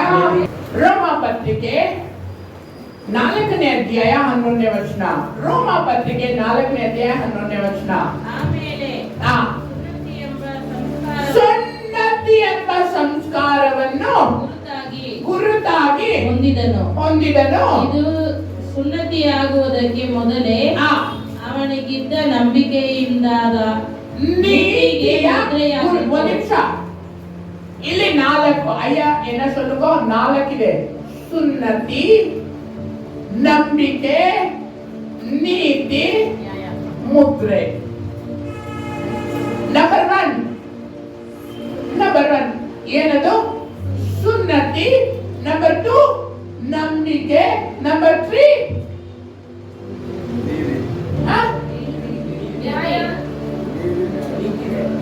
ನೀತಿ. ಆಮೇಲೆ ಮುದ್ರೆ. 4 ವಿಚಾರ ಇಲ್ಲಿ ಬರುತ್ತೆ. ಅದರಲ್ಲಿ ಮೋಸ್ಟ್ ಇಂಪಾರ್ಟೆಂಟ್ ಏನಂದ್ರೆ ಸುನ್ನತಿ. ಅದನ್ನೇ ಮುದ್ರೆ ಅಂತ ಕರೆಯುತ್ತೆ. ನಂಬಿಕೆಯ ನೀತಿಯ ಮುದ್ರೆ ಯಾವುದು? ಸುನ್ನತಿ. ಓಲ್ಡ್ ಟೆಸ್ಟ್ಮೆಂಟ್ ಅಲ್ಲಿ ಸುನ್ನತಿ ಇದ್ದು, ನ್ಯೂ ಟೆಸ್ಟ್ಮೆಂಟ್ ಅಲ್ಲಿ ಸುನ್ನತಿ ಇಲ್ಲ, ತೆಗ್ದಾಕ್ಬಿಟ್ಟಿದ್ದಾರೆ ಅಂತ ಬೈಬಲ್ ಇರುತ್ತೆ. ಆದ್ರೆ ಸುನ್ನತಿನ ಬೈಬಲ್ ತೆಗ್ದಾಕಿಲ್ಲ, ಸುನ್ನತಿ ಇದೆ. ಫಸ್ಟ್ ಗಂಡಸರಿಗೆ ಮಾತ್ರ ಸುನ್ನತಿ ಇತ್ತು ಓಲ್ಡ್ ಟೆಕ್ಸ್ಟ್, ಹಳೆ ಒಡಂಬಡಿಕೆಯಲ್ಲಿ. ನ್ಯೂ ಟೆಸ್ಟ್ಮೆಂಟ್ ಅಲ್ಲಿ ಹೆಂಗಸರಿಗೂ ಸುನ್ನತಿ ಇದೆ, ಗಂಡಸರಿಗೂ ಹೆಂಗಸರಿಗೂ. ಹೇಗೆ ಸುನ್ನತಿ? ಹೃದಯಕ್ಕೆ ಸುನ್ನತಿ. ಪ್ರಕಟಣೆ ಅಲ್ಲ, ರೋಮ ಪತ್ರಿಕೆ 2ನೇ ಅಧ್ಯಾಯ 28-29. ರೋಮ ಪತ್ರಿಕೆ 2ನೇ ಅಧ್ಯಾಯ 28-29. ಹೊರಗೆ ಮಾತ್ರ ಯಹೂದ್ಯನಾಗಿರುವವನು ಆ, ಯಹೂದ್ಯನಲ್ಲ, ಒಳಗೆ ಮಾತ್ರ ಕ್ರಿಶ್ಚಿಯನ್, ಹೊರಗೆ ಮಾತ್ರ ಕ್ರಿಶ್ಚಿಯನ್ ಆಗಿರೋನು ಕ್ರಿಶ್ಚಿಯನ್ ಅಲ್ಲ. ಮತ್ತು ಹೊರಗೆ ಶರೀರದಲ್ಲಿ ಮಾತ್ರ ಮಾಡಿರುವ ಸುನ್ನತಿಯು ಸುನ್ನತಿಯಲ್ಲ. ಹೊರಗೆ ಮಾಡಿರುವಂತ ದೀಕ್ಷಾ ಸ್ನಾನ ಅಂದ್ರೆ ಸುನ್ನತಿ ಅಲ್ಲ. ಆಮೇಲೆ ಆದರೆ ಒಳಗೆ ಯಹೂದ್ಯನಾಗಿರುವವನೇ ಒಳಗೆ ಕ್ರೈಸ್ತನಾಗಿರುವವನೇ ಯಹೂದ್ಯನು, ಕ್ರೈಸ್ತನು. ಮತ್ತು ಹೃದಯದಲ್ಲಿ ಆಗುವ ಸುನ್ನತಿಯೇ ಸುನ್ನತಿ. ಸಿಸ್ಟರ್ ಅಯ್ಯ, ಎಲ್ಲಿ ಹೃದಯದಲ್ಲಿ ಆಗುವ ಸುನ್ನತಿಯೇ ಸುನ್ನತಿ. ಆ ಸುನ್ನತಿ ಹೇಗೆ ಅಂದ್ರೆ ನಂಬರ್ 1 ದೇವರ ಮೇಲೆ ನಂಬಿಕೆ. ಆಮೆನ್. 2ನೇದು ನೀತಿ. ಇದೆ ಕ್ರೈಸ್ತ ಸುನ್ನತಿ. ಯಾರು ನೋಡ್ತಾ ಇಲ್ಲ, ನಾನು ಒಬ್ಬನೇ ಇರೋದು, ಯಾರು ಇಲ್ಲ, ಏನ್ ಬೇಕಾಗಿದ್ರು ಮಾಡ್ಬೋದು. ನೋ, ಯಾರು ಇಲ್ಲ, ಯಾರು ನೋಡ್ತಾ ಇಲ್ಲ, ನಾನು ಒಬ್ಬನೇ ಇರೋದು. ಆದ್ರೆ ದೇವರು ನೋಡ್ತಾ ಇದ್ದಾರೆ. ಆಮೆನ್. ನಾನು ಸುಳ್ಳು ಹೇಳಲ್ಲ, ನಾನು ಮೋಸ ಮಾಡಲ್ಲ, ನಾನು ಅನ್ಯಾಯ ಮಾಡಲ್ಲ, ನಾನು ಅಕ್ರಮ ಮಾಡಲ್ಲ. ಯಾಕೆ? ನನಗೆ ಶರೀರಕ್ಕೆ ಸುನ್ನತಿ ಆಗಿಲ್ಲ, ನನಗೆ ಹೃದಯಕ್ಕೆ ಸುನ್ನತಿ ಆಗಿಲ್ಲ. ಆಮೆನ್. ಹಲ್ಲೆಲೂಯಾ. ಮುದ್ರೆ ಏನಾಗುತ್ತೆ? ಹೃದಯಕ್ಕೆ ಸುನ್ನತಿ. ಎಷ್ಟು ಜನಕ್ಕೆ ಹೃದಯ ಸುನ್ನತಿ ಇದೆ? ಯಾರು ಇಲ್ಲಪ್ಪ, ಯಾರು ನೋಡ್ತಾ ಇಲ್ಲಪ್ಪ, ಏನ್ ಬೇಕಾಗಿದ್ರು ಮಾಡಪ್ಪ. ಆಮೇಲೆ ಭಾನುವಾರ ಆಗಿದ ತಕ್ಷಣ ಆರಾಮಾಗಿ ಶನಿವಾರ ಮೇಕಪ್ ಮಾಡ್ಕೊಂಡು ರೆಡಿ ಆಗ್ಬಿಟ್ಟು, ಮೇಕಪ್ಗೆ 600 ರೂಪಾಯಿ, ಕಾಣಿಕೆಗೆ 60 ರೂಪಾಯಿ.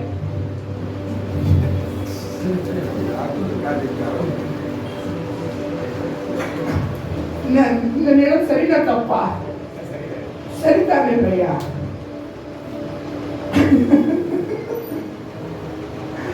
ಇಲ್ಲಿ ಗಂಡಸರು ಹೆಂಗಸರು ಏನಿಲ್ಲ, ವ್ಯತ್ಯಾಸ ಇಲ್ಲ. ಆಮೇಲೆ ನೀವು ಒಂದು ಹಾಡು ಕೇಳಲೇಬೇಕು. ಏನದು? ರವಿ ಭರತ್ ಅವರು ಆಡುವಂಥದ್ದು. ಸಂಡೇ ಮಾರ್ನಿಂಗ್ ಏನರ ವೇಷ போடுலே தெரியுமா சிஸ்டர்? இந்த ப்ரீச்சிங் கீழே அந்த பாட்டு போட்டு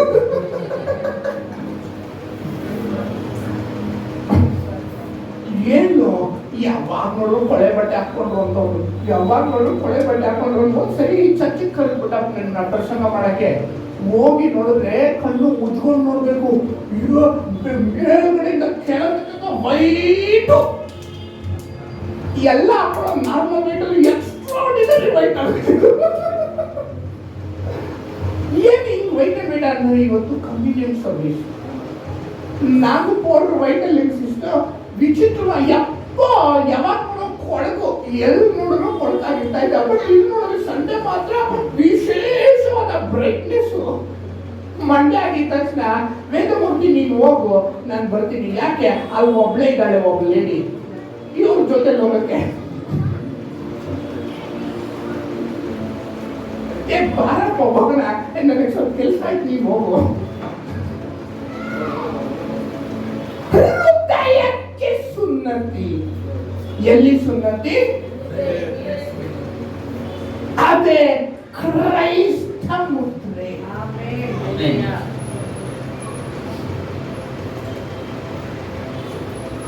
நான் சொல்றது சரியா தப்பாயா? நீங்க கூட எவ்வளவு பார்த்திருப்பீங்க அல்லீங்களா? அல்லீங்களா ஐயா? ಹೃದಯಕ್ಕೆ ನನ್ನನ್ನು ಯಾರು ನೀತಿವಂತ ಅನ್ನೋದು ಬೇಕಾಗಿಲ್ಲ, ಅವನೊಬ್ಬ ನೀತಿವಂತ ಅಂದ್ರೆ ಅದೇ ಹೃದಯಕ್ಕೆ ಸುನ್ನತಿ. ನಾವು ಯಾರನ್ನ ಮೆಚ್ಚಿಸ್ಬೇಕು? ಆತನ್ನ ಮೆಚ್ಚಿಸ್ಬೇಕು. ಆತನ್ನ ಮೆಚ್ಚಿಸಿದ್ರೆ ಸಾಧಾರಣಕ್ಕೆ ಎಲ್ಲ ಜನ ಮೆಚ್ಚೋರಿಗೆ ನಾವು ಜೀವನ ಮಾಡ್ತೀವಿ. ಆತ ಮೆಚ್ಚಿದ್ರೆ ಪ್ರಪಂಚ ಮೆಚ್ಚೋ ವಿಧದಲ್ಲಿ ದೇವರು ನಮ್ಮನ್ನ ತಕೊಂಡು ಹೋಗ್ತಾರೆ. ಹಲ್ಲೆಲೂಯಾ. ಇದು ಹೃದಯ ಸುನ್ನತಿ, ಇದೆ ಕ್ರೈಸ್ತ ಮುದ್ರೆ.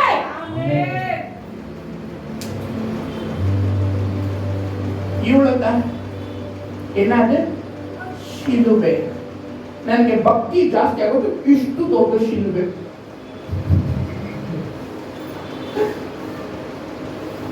ಭಕ್ತಿ ಜಾಸ್ತಿ ಆದ್ರೆ ಎಷ್ಟು ದೊಡ್ಡ ಶಿಲುಬೆ? ಇಷ್ಟು. ಭಕ್ತಿ ಕಮ್ಮಿ ಇಷ್ಟೇ, ಇಷ್ಟು. ಅದಲ್ಲ ಮುದ್ರೆ, ಹೃದಯಕ್ಕೆ ಮುದ್ರೆ. ಏನು ಮುದ್ರೆ? ಹೃದಯಕ್ಕೆ. ಪಾಸ್ಟರ್ ವೇದಮೂರ್ತಿ ಕಾರ್ ಮೇಲೆ ದೊಡ್ಡದಾಗ ಹಾಕೊಳ್ಳೋದು. ಏನ್ ವೇದಮೂರ್ತಿ? ಪಾಸ್ಟರ್ ವೇದಮೂರ್ತಿ. ನಾನು ಪಾಸ್ಟರ್ ವೇದಮೂರ್ತಿ ಅಂತ ಕಾರಲ್ಲಿ ಹಾಕೊಳ್ಳೋದಕ್ಕಿಂತ ಜನ ನೋಡುವಂತವರೆಲ್ಲ ಪಾಸ್ಟರ್ ವೇದಮೂರ್ತಿ ಅಂತ ಹೇಳೋದು ಎಷ್ಟು ಚೆನ್ನಾಗಿರುತ್ತೆ. ನನ್ನ ಗಾಡಿ ಮೇಲೆ ಕರ್ತನು ನನಗೆ ಕುಟುಂಬನು ಅಂತ ಗಾಡಿ ಮೇಲೆ ಹಾಕೊಳ್ಳೋದಕ್ಕಿಂತ ನನ್ನನ್ನು ನೋಡಿದಂತವರೆಲ್ಲ ದೇವರವ್ರನ್ನ ಕಾಪಾಡ್ತಾ ಇದ್ದಾರೆ ಅಂತ ಹೇಳೋದಾಗಿರುತ್ತೆ. ಹಲ್ಲೆಲೂಯಾ. ಪವಿತ್ರಾತ್ಮನ ಮುದ್ರೆ. ಗಲಾತ್ಯ 6:17. ಗಲಾತ್ಯ ನನ್ನನ್ನು ಯಾರು ಡಿಸ್ಟರ್ಬ್ ಮಾಡ್ಬೇಡ್ರಯ್ಯ, ಮಾಡ್ಬೇಡ್ರಪ್ಪ. ಯಾಕೆ? ನನಗೆ ಕ್ರಿಸ್ತನ ಮುದ್ರೆ ಬಿದ್ದೈತಲ್ವಾ. ಓದಿ. ಇನ್ನು ಮೇಲೆ ಯಾರೂ ನನ್ನನ್ನು ತೊಂದರೆ ಪಡಿಸಬಾರದು. ಏನ್ ನೋಡ್ರಪ್ಪ, ಯಾರು ನನಗೆ ಡಿಸ್ಟರ್ಬ್ ಮಾಡ್ಬೇಡ್ರಿ, ಯಾರು ನನಗೆ ತೊಂದರೆ ಕೊಡಬೇಡಿ. ಯಾಕೆ? ನನ್ನ ದೇಹದಲ್ಲಿ ಯೇಸುವಿನ ಮುದ್ರೆಗಳು ದೇಹದಲ್ಲಿ ಯೇಸುವಿನ ಮುದ್ರೆಗಳು. ಮುದ್ರೆ ಅಲ್ಲ, ಮುದ್ರೆಗಳು. ಇದನ್ನಿಟ್ಟು ಒಂದು ಪ್ರಸಂಗನೇ ಮಾಡ್ಬೋದು, ಅದೇ ಶಾರ್ಟ್ ಆಗಿ ಮುಗಿಸ್ತೀನಿ, ಬೇರೆ ಟೈಮಲ್ಲಿ ನೋಡೋಣ. ನಂಬರ್ 1 ಮುದ್ರೆ ಅವನ ದೇಹದಲ್ಲಾದಂತ ಗಾಯಗಳು. ಇದನ್ನ ಮಾತಾಡೋದು ಬೇಡ. ಎರಡನೇ, ಯಾಕೆಂದ್ರೆ ಅದು ಮಾತಾಡ್ತವ್ರೆ ಅದೇ ಪ್ರಸಂಗ ಹೋಗ್ಬಿಡುತ್ತೆ. ಎರಡನೇ ಮುದ್ರೆ ಪವಿತ್ರಾತ್ಮನ ಮುದ್ರೆ. ಪೌಲನ ಮೇಲೆ ಬಿದ್ದಿತ್ತು, ನಮ್ಮ ಮೇಲೆ ಇರೋದು ಯಾವುದು? ಪವಿತ್ರಾತ್ಮನ ಮುದ್ರೆ. ನೋಡಿ, ಎಫೆಸ್ ಪತ್ರಿಕೆ 1ನೇ ಅಧ್ಯಾಯ 13ನೇ ವಚನ. ಎಫೆಸ್ ಪತ್ರಿಕೆ 1ನೇ ಅಧ್ಯಾಯ 13ನೇ ವಚನ. ನಿಮ್ಮ ರಕ್ಷಣೆಯ ವಿಷಯವಾದ ಸುವಾರ್ತೆ ಎಂಬ ಆತ್ಮವಾಕ್ಯವನ್ನು ಕೇಳಿ, ಸುವಾರ್ತೆ ಎಂಬ ಸತ್ಯವಾಕ್ಯವನ್ನು ಕೇಳಿ ಕ್ರಿಸ್ತನಲ್ಲಿ ನಂಬಿಕೆ ಇಟ್ಟವರಾದ ನೀವು ಸಹ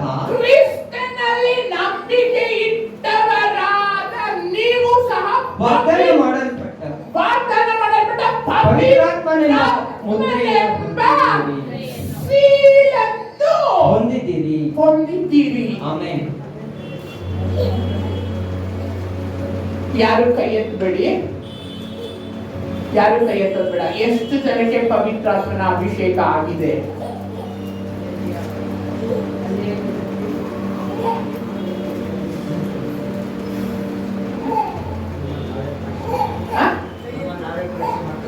ನಮ್ಮನ್ನು ನಾವೇ ಸುಲಭ ಸಿಸ್ಟರ್. ಸರಿ, ಯಾರ್ಯಾರು ಪವಿತ್ರಾತ್ಮನ ಅಭಿಷೇಕ ಹೊಂದಿದ್ದೀರಾ ಕೈ ಎತ್ತಿ ನೋಡೋಣ. ಕೈ ಎತ್ತಿ ನೋಡೋಣ.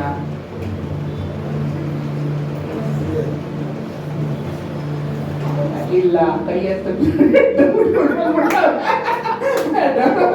ಅದಕ್ಕೆ ಕೈ ಎತ್ತೋದು ಬೇಡ. ಇನ್ನು ಕೆಲವರಿಗೆ ಪವಿತ್ರಾತ್ಮ ಹೇಗಿರುತ್ತೆ ಅಂತಂದ್ರೆ, ಮೈ ಕೊಡಿ.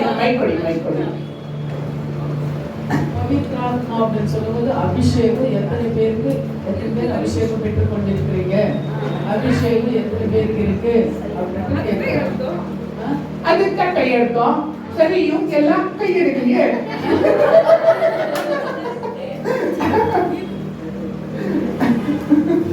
ಸಿಲ ಪೇರಿಗೆ ಏನಾಗುತ್ತೆ ಅನ್ನಕ ಕೆಲವರಿಗೆ ಅಭಿಷೇಕ ಯಾವ ತರ ಇರುತ್ತೆ ಅಂದ್ರೆ ಸಂಸೋನನ ಅಭಿಷೇಕ ಹೇಗೆ ಹುಟ್ಟಿದಾಗ್ಲೇನೆ ಪವಿತ್ರಾತ್ಮ ಭರಿತರಾಗಿರ್ತಾರೆ.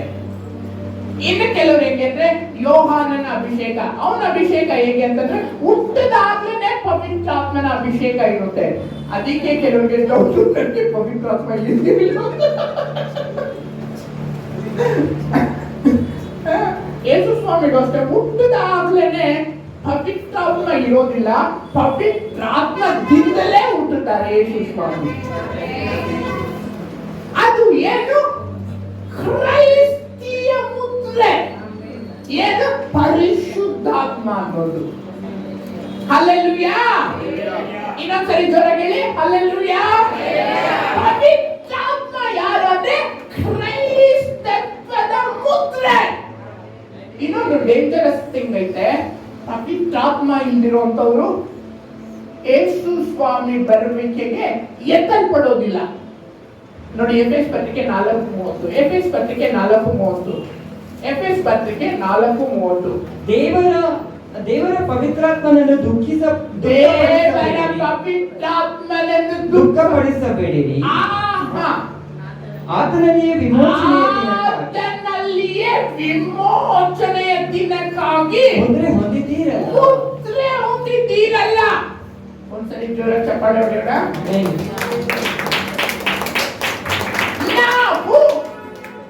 ನಾವು ಎತ್ತಲ್ಪಡೋದು ಹೇಗೆ ಅಂದ್ರೆ, ಸ್ವಾಮಿ ಅಂತರಿಕ್ಷದಲ್ಲಿ ಬರುವಾಗ ಯಾರ್ಯಾರಿಗೆ ಪವಿತ್ರಾತ್ಮನೆಂಬ ಮುದ್ರೆ ಒತ್ತಿರ್ತಾರೋ, ಯಾರ್ಯಾರಿಗೆ ಅಭಿಷೇಕ ಇರುತ್ತೋ ಅವರು ಮಾತ್ರನೇ ಎತ್ತಲ್ಪಡೋದು. ಅದಕ್ಕೋಸ್ಕರ ಪವಿತ್ರಾತ್ಮನ ದುಃಖಪಡಿಸಬೇಡ್ರಿ. ಪವಿತ್ರಾತ್ಮನ ದುಃಖಪಡಿಸೋದಂದ್ರೆ ಏನು? ಪವಿತ್ರಾತ್ಮನ ದುಃಖಪಡಿಸೋದಂದ್ರೆ ಏನು? ಯಾರಾದ್ರೂ ಒಬ್ರು ಹೇಳಿ. ಪವಿತ್ರಾತ್ಮನ ದುಃಖಪಡಿಸೋದಂದ್ರೆ ಏನು? ಪಾಪ ಮಾಡೋದು. ಕರೆಕ್ಟ್. ಏನು? ಪವಿತ್ರಾತ್ಮನ ಯಾವಾಗ ಪಡಿಸ್ತೀವಿ ಅಂದ್ರೆ ನಾವು ಪಾಪ ಮಾಡಿದಾಗ್ಲಿ. ಅವಾಗ ಪವಿತ್ರಾತ್ಮನ ನನ್ನಿಂದ ತೆಗಿಬೇಡ ಅಂತ ದಾವೀದ ಪ್ರೇರ್ ಮಾಡ್ತಾನೆ. ಯಾಕೆ? ಪಾಪ ಮಾಡಿದಾಗ ಸೌಲನ್ನ ಬಿಟ್ಟೋಗ್ಬಿಡುತ್ತೆ. ಪವಿತ್ರಾತ್ಮ ಸೌಲನ್ನ ಬಿಟ್ಟೋದಾಗ ಯೇಸು ಸ್ವಾಮಿ ಮಧ್ಯಾಕಾಶದಲ್ಲಿ ಬಂದ್ರು ಇವನೇ ತಲ್ಪಡಲ್ಲ. ಯಾಕೆ? ಪವಿತ್ರಾತ್ಮನ ಮುದ್ರೆ ಇವನಲ್ಲಿಲ್ಲ, ಬಿಟ್ಟೋಗ್ಬಿಡುತ್ತೆ ಪವಿತ್ರಾತ್ಮ. ಎಷ್ಟೋ ಕ್ರೈಸ್ತರು ಪಾಪ ಮಾಡಿ ಪರಿಶುದ್ಧಾತ್ಮನಿಂದ ದುಃಖಾಗ್ತಾರೆ. ಎಷ್ಟೋ ಸೇವಕರು ಪಾಪ ಮಾಡಿ ಪವಿತ್ರಾತ್ಮನ ದುಃಖ ಪಡಿಸ್ತಾರೆ. ಪವಿತ್ರಾತ್ಮ ಏನ್ ಮಾಡ್ತಾರೆ ಅಂದ್ರೆ, ಬನ್ನಿ ಇಲ್ಲಿ ನಿಂತ್ಕೊಳ್ಳಿ.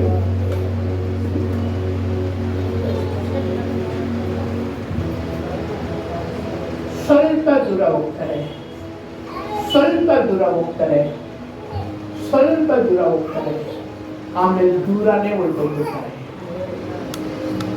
ಅವಾಗ ಇವ್ರು ಏನಂತ ಹೇಳ್ತಾರೆ ಅಂದ್ರೆ, ಅಯ್ಯೋ ನಾನು ಹಂಗೆ ಪ್ರೇಯರ್ ಮಾಡ್ತಾ ಇದ್ದೆ ಆ ಕಾಲದಲ್ಲಿ, ಅಯ್ಯೋ ನಾನು ಹಂಗೆ ಸೇವೆ ಮಾಡ್ತಾ ಇದ್ದೆ ಆ ಕಾಲದಲ್ಲಿ, ಅಯ್ಯೋ ನಾನು ಆದ್ರೆ ಉಪವಾಸ ಮಾಡ್ತಾ ಇದ್ದೆ ಆ ಕಾಲದಲ್ಲಿ. S R no? ಅಲ್ರಾಯ, ಯಾವಾಗ ನಾವು ಪವಿತ್ರಾತ್ಮನ ದುಃಖ ಪಡಿಸ್ತೀವೋ ಕುಟುಂಬದಲ್ಲಿ ಸಮಾಧಾನ ಇದ್ರೆ ಹೋಗುತ್ತೆ, ಪರಿಶುದ್ಧಾತ್ಮ ಹೊರಟೋಗ್ಬಿಡುತ್ತೆ. ಯಾವಾಗ ಪರಿಶುದ್ಧಾತ್ಮ ಹೊರಟೋಗ್ಬಿಡುತ್ತೋ ಕ್ರಿಸ್ತನ ದ್ವಿತೀಯ ಆಗಮನದಲ್ಲಿ ಎತ್ತಲ್ಪಡೋದಿಲ್ಲ. ಅಯ್ಯ, ನಾನು ಸೊಲ್ಲಿಬಿಟ್ಟು ಸರಿಯಾ ತಪ್ಪ? ಬಾಲರಾಜಯ್ಯ, ನಾನು ಮಾತಾಡಿದ್ರೆ ಸರಿನಾ ತಪ್ಪ? ಪರ್ಫೆಕ್ಟ್ ಆಗಿತ್ತು.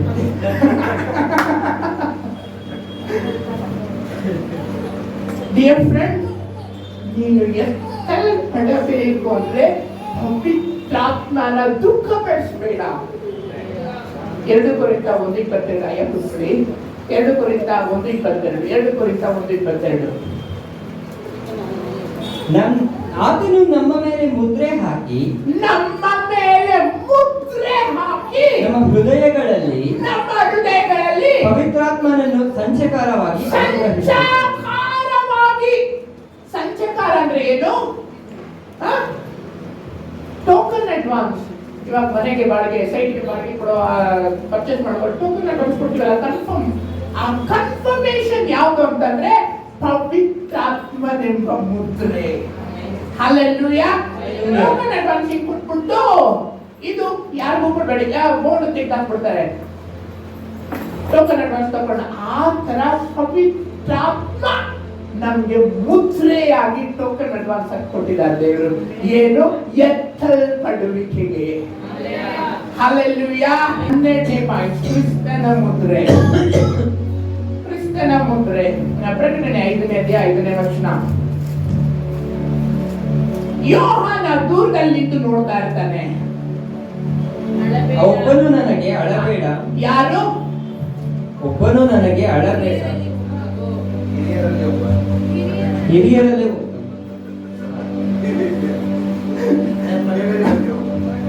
5:5. ಪ್ರಕಟಣೆ 5:5. ಹಿರಿಯರಲ್ಲಿ ಒಬ್ಬರು. ಯೋಹಾನ ನಿಂತಿದ್ರೆ ಅಳ್ತಾ ಇರ್ತಾನೆ. ಯಾಕೆ ಅಳ್ತಾನೆ? ಆ ಮುದ್ರೆನ ಒತ್ತಲಿಕ್ಕೆ ಯಾರಿಗೂ ಶಕ್ತಿ ಇರಲ್ಲ. ಆ ಮುದ್ರೆನ ಒತ್ತಲಿಕ್ಕೆ ಯಾರಿಗೂ ಅರ್ಹತೆ ಇರಲ್ಲ. ಅವಾಗ ಯಜ್ಞದ ಕುರಿ ಕೊಯ್ಯಲ್ಪಟ್ಟದ್ದಾಗಿ ನಿಂತಿರುತ್ತೆ. ಬೈಬಲ್ ಬಿಡಿ, ಬೈಬಲ್ ಬಿಡಿ, ಬೈಬಲ್ ಬಿಡಿ, ಬೈಬಲ್ ಬಿಡಿ, ಬೈಬಲ್ ಬಿಡಿ. ಟಿವಿಯಲ್ಲಿ ಬನ್ನಿ, ಕುರಿ ತರ ನಿಂತ್ಕೊಳ್ಳಿ. ಕುರಿ ತರ 4 ಕಾಲ. ಒಂದು ಕುರಿ ಕೊಯ್ಯಲ್ಪಟ್ಟದ್ದಾಗಿ ನಿಂತಿರುತ್ತೆ. ಹಿರಿಯರಲ್ಲಿ ಒಬ್ಬ ಹೀಗೆ ನಿಂತಿದ್ರೆ ಯೋಹಾನನ ಹತ್ರ ಬಂದು ಆ ಕುರಿ ಕೊಯ್ಯಲ್ಪಟ್ಟದ್ದಾಗಿ ಅಲ್ಲಿ ನಿಂತಿರುವಾಗ ಅಳಬೇಡ. ಯೋಹಾನ ಅಳ್ತಾ ಇರ್ತಾನೆ. ಅಯ್ಯೋ, ಆ ಮುಗ್ರೆ ನೋಡ್ಲಿಕ್ಕೆ ಯಾರಿಗೂ ಶಕ್ತಿ ಇಲ್ವಲ್ಲ ಅಂತ ಅಂದ್ರೆ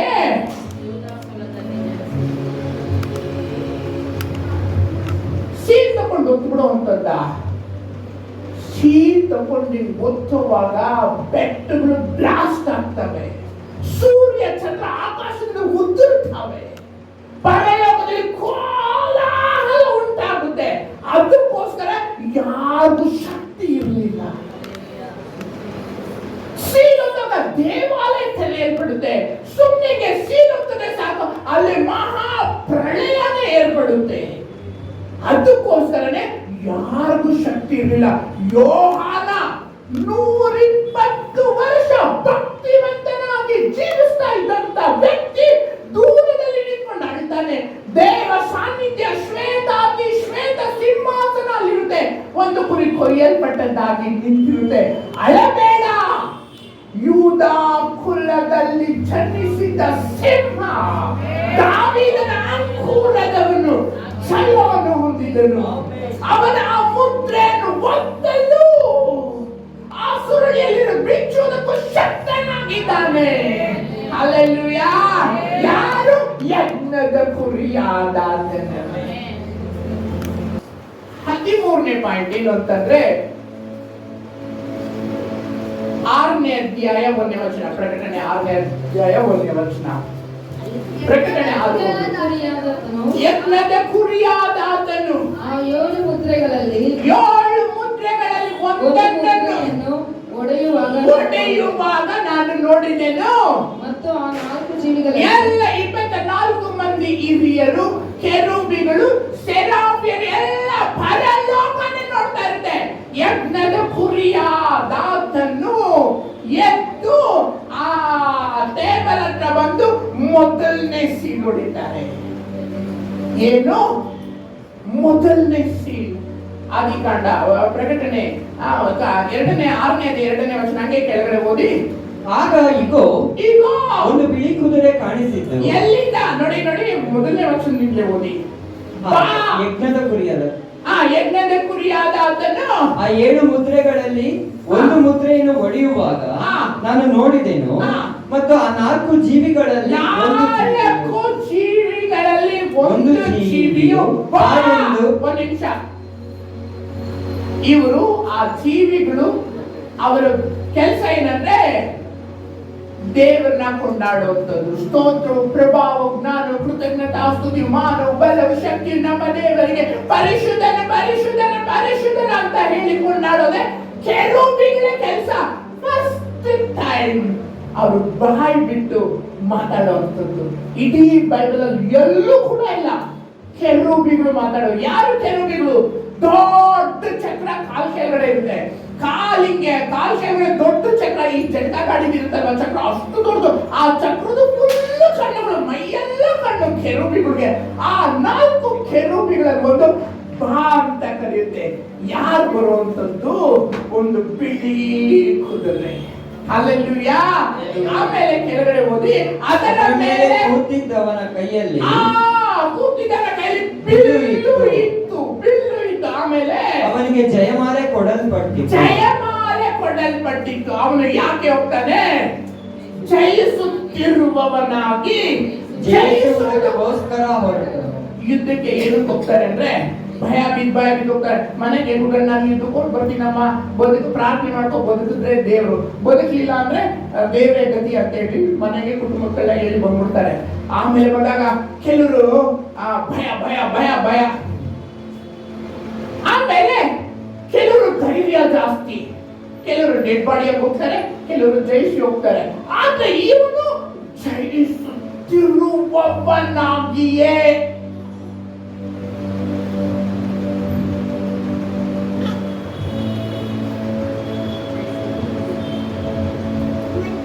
ಪೊಲೀಸ್ ಸ್ಟೇಷನ್ಗೆ ಇವ್ರನ್ನ ಕಳ್ಸೋಣ, ಕೆಲಸ ಮುಗಿಸ್ಕೊಂಡು ಬಂದ್ಬಿಡ್ತಾರೆ. ಇವ್ರೊಂದು ಮಾತಾಡಿದ್ರೆ ಸಾಕು, ಕರೆಕ್ಟ್ ತಾಕಂದ್ರಯ್ಯ ಆಡಿಸ್ತಾ ಇದ್ದಾರೆ. ಇವ್ರದ್ದು ಒಂದು ಫೋನ್ ಹೇಳಿದ್ರೆ ಸಾಕು, ಕೆಲಸ ಎಲ್ಲ ಮುಗ್ದೋಗ್ಬಿಡುತ್ತೆ. ಇವ್ರದ್ದು ಸುಮ್ಮನೆ ಇವ್ರ ಹೆಸರು ಹೇಳಿದ್ರೆ ಸಾಕು, ಈಗ ಫೋನ್ ಹೆಸರು ಏನು ಬೇಕಾದ್ರೆ ಸುಮ್ಮನೆ ಹೆಸರು ಹೇಳಿದ್ರೆ ಸಾಕು, ಮುಗ್ದೋಗ್ಬಿಡುತ್ತೆ ಕೆಲಸ. ಏನು ಇವ್ರು ಏನಕ್ಕೆ ಹೋಗ್ತಾ ಇದ್ದಾರೆ? ಇವರು ಹೋದ್ರೇನೆ ಜಯ. ಇವರು ಜಯಿಸುತ್ತಿರುವವರಾಗಿ, ಜಯಿಸುವುದಕ್ಕೋಸ್ಕರ ಹೊರಟರು. ಯಾರಿಗೋಸ್ಕರ? ಸರ್ ಇವಾಗ ಒಂದು ಮಾತು ಕೇಳ್ತೀನಯ್ಯ, ಇವಾಗ ಇಸ್ರೇಲ್ ಅಲ್ಲಿ ಯುದ್ಧ ನಡೀತಾ ಇದೆ, ಮಿಲಿಟರಿ ಅವ್ರು ಹೋಗ್ತಾರೆ.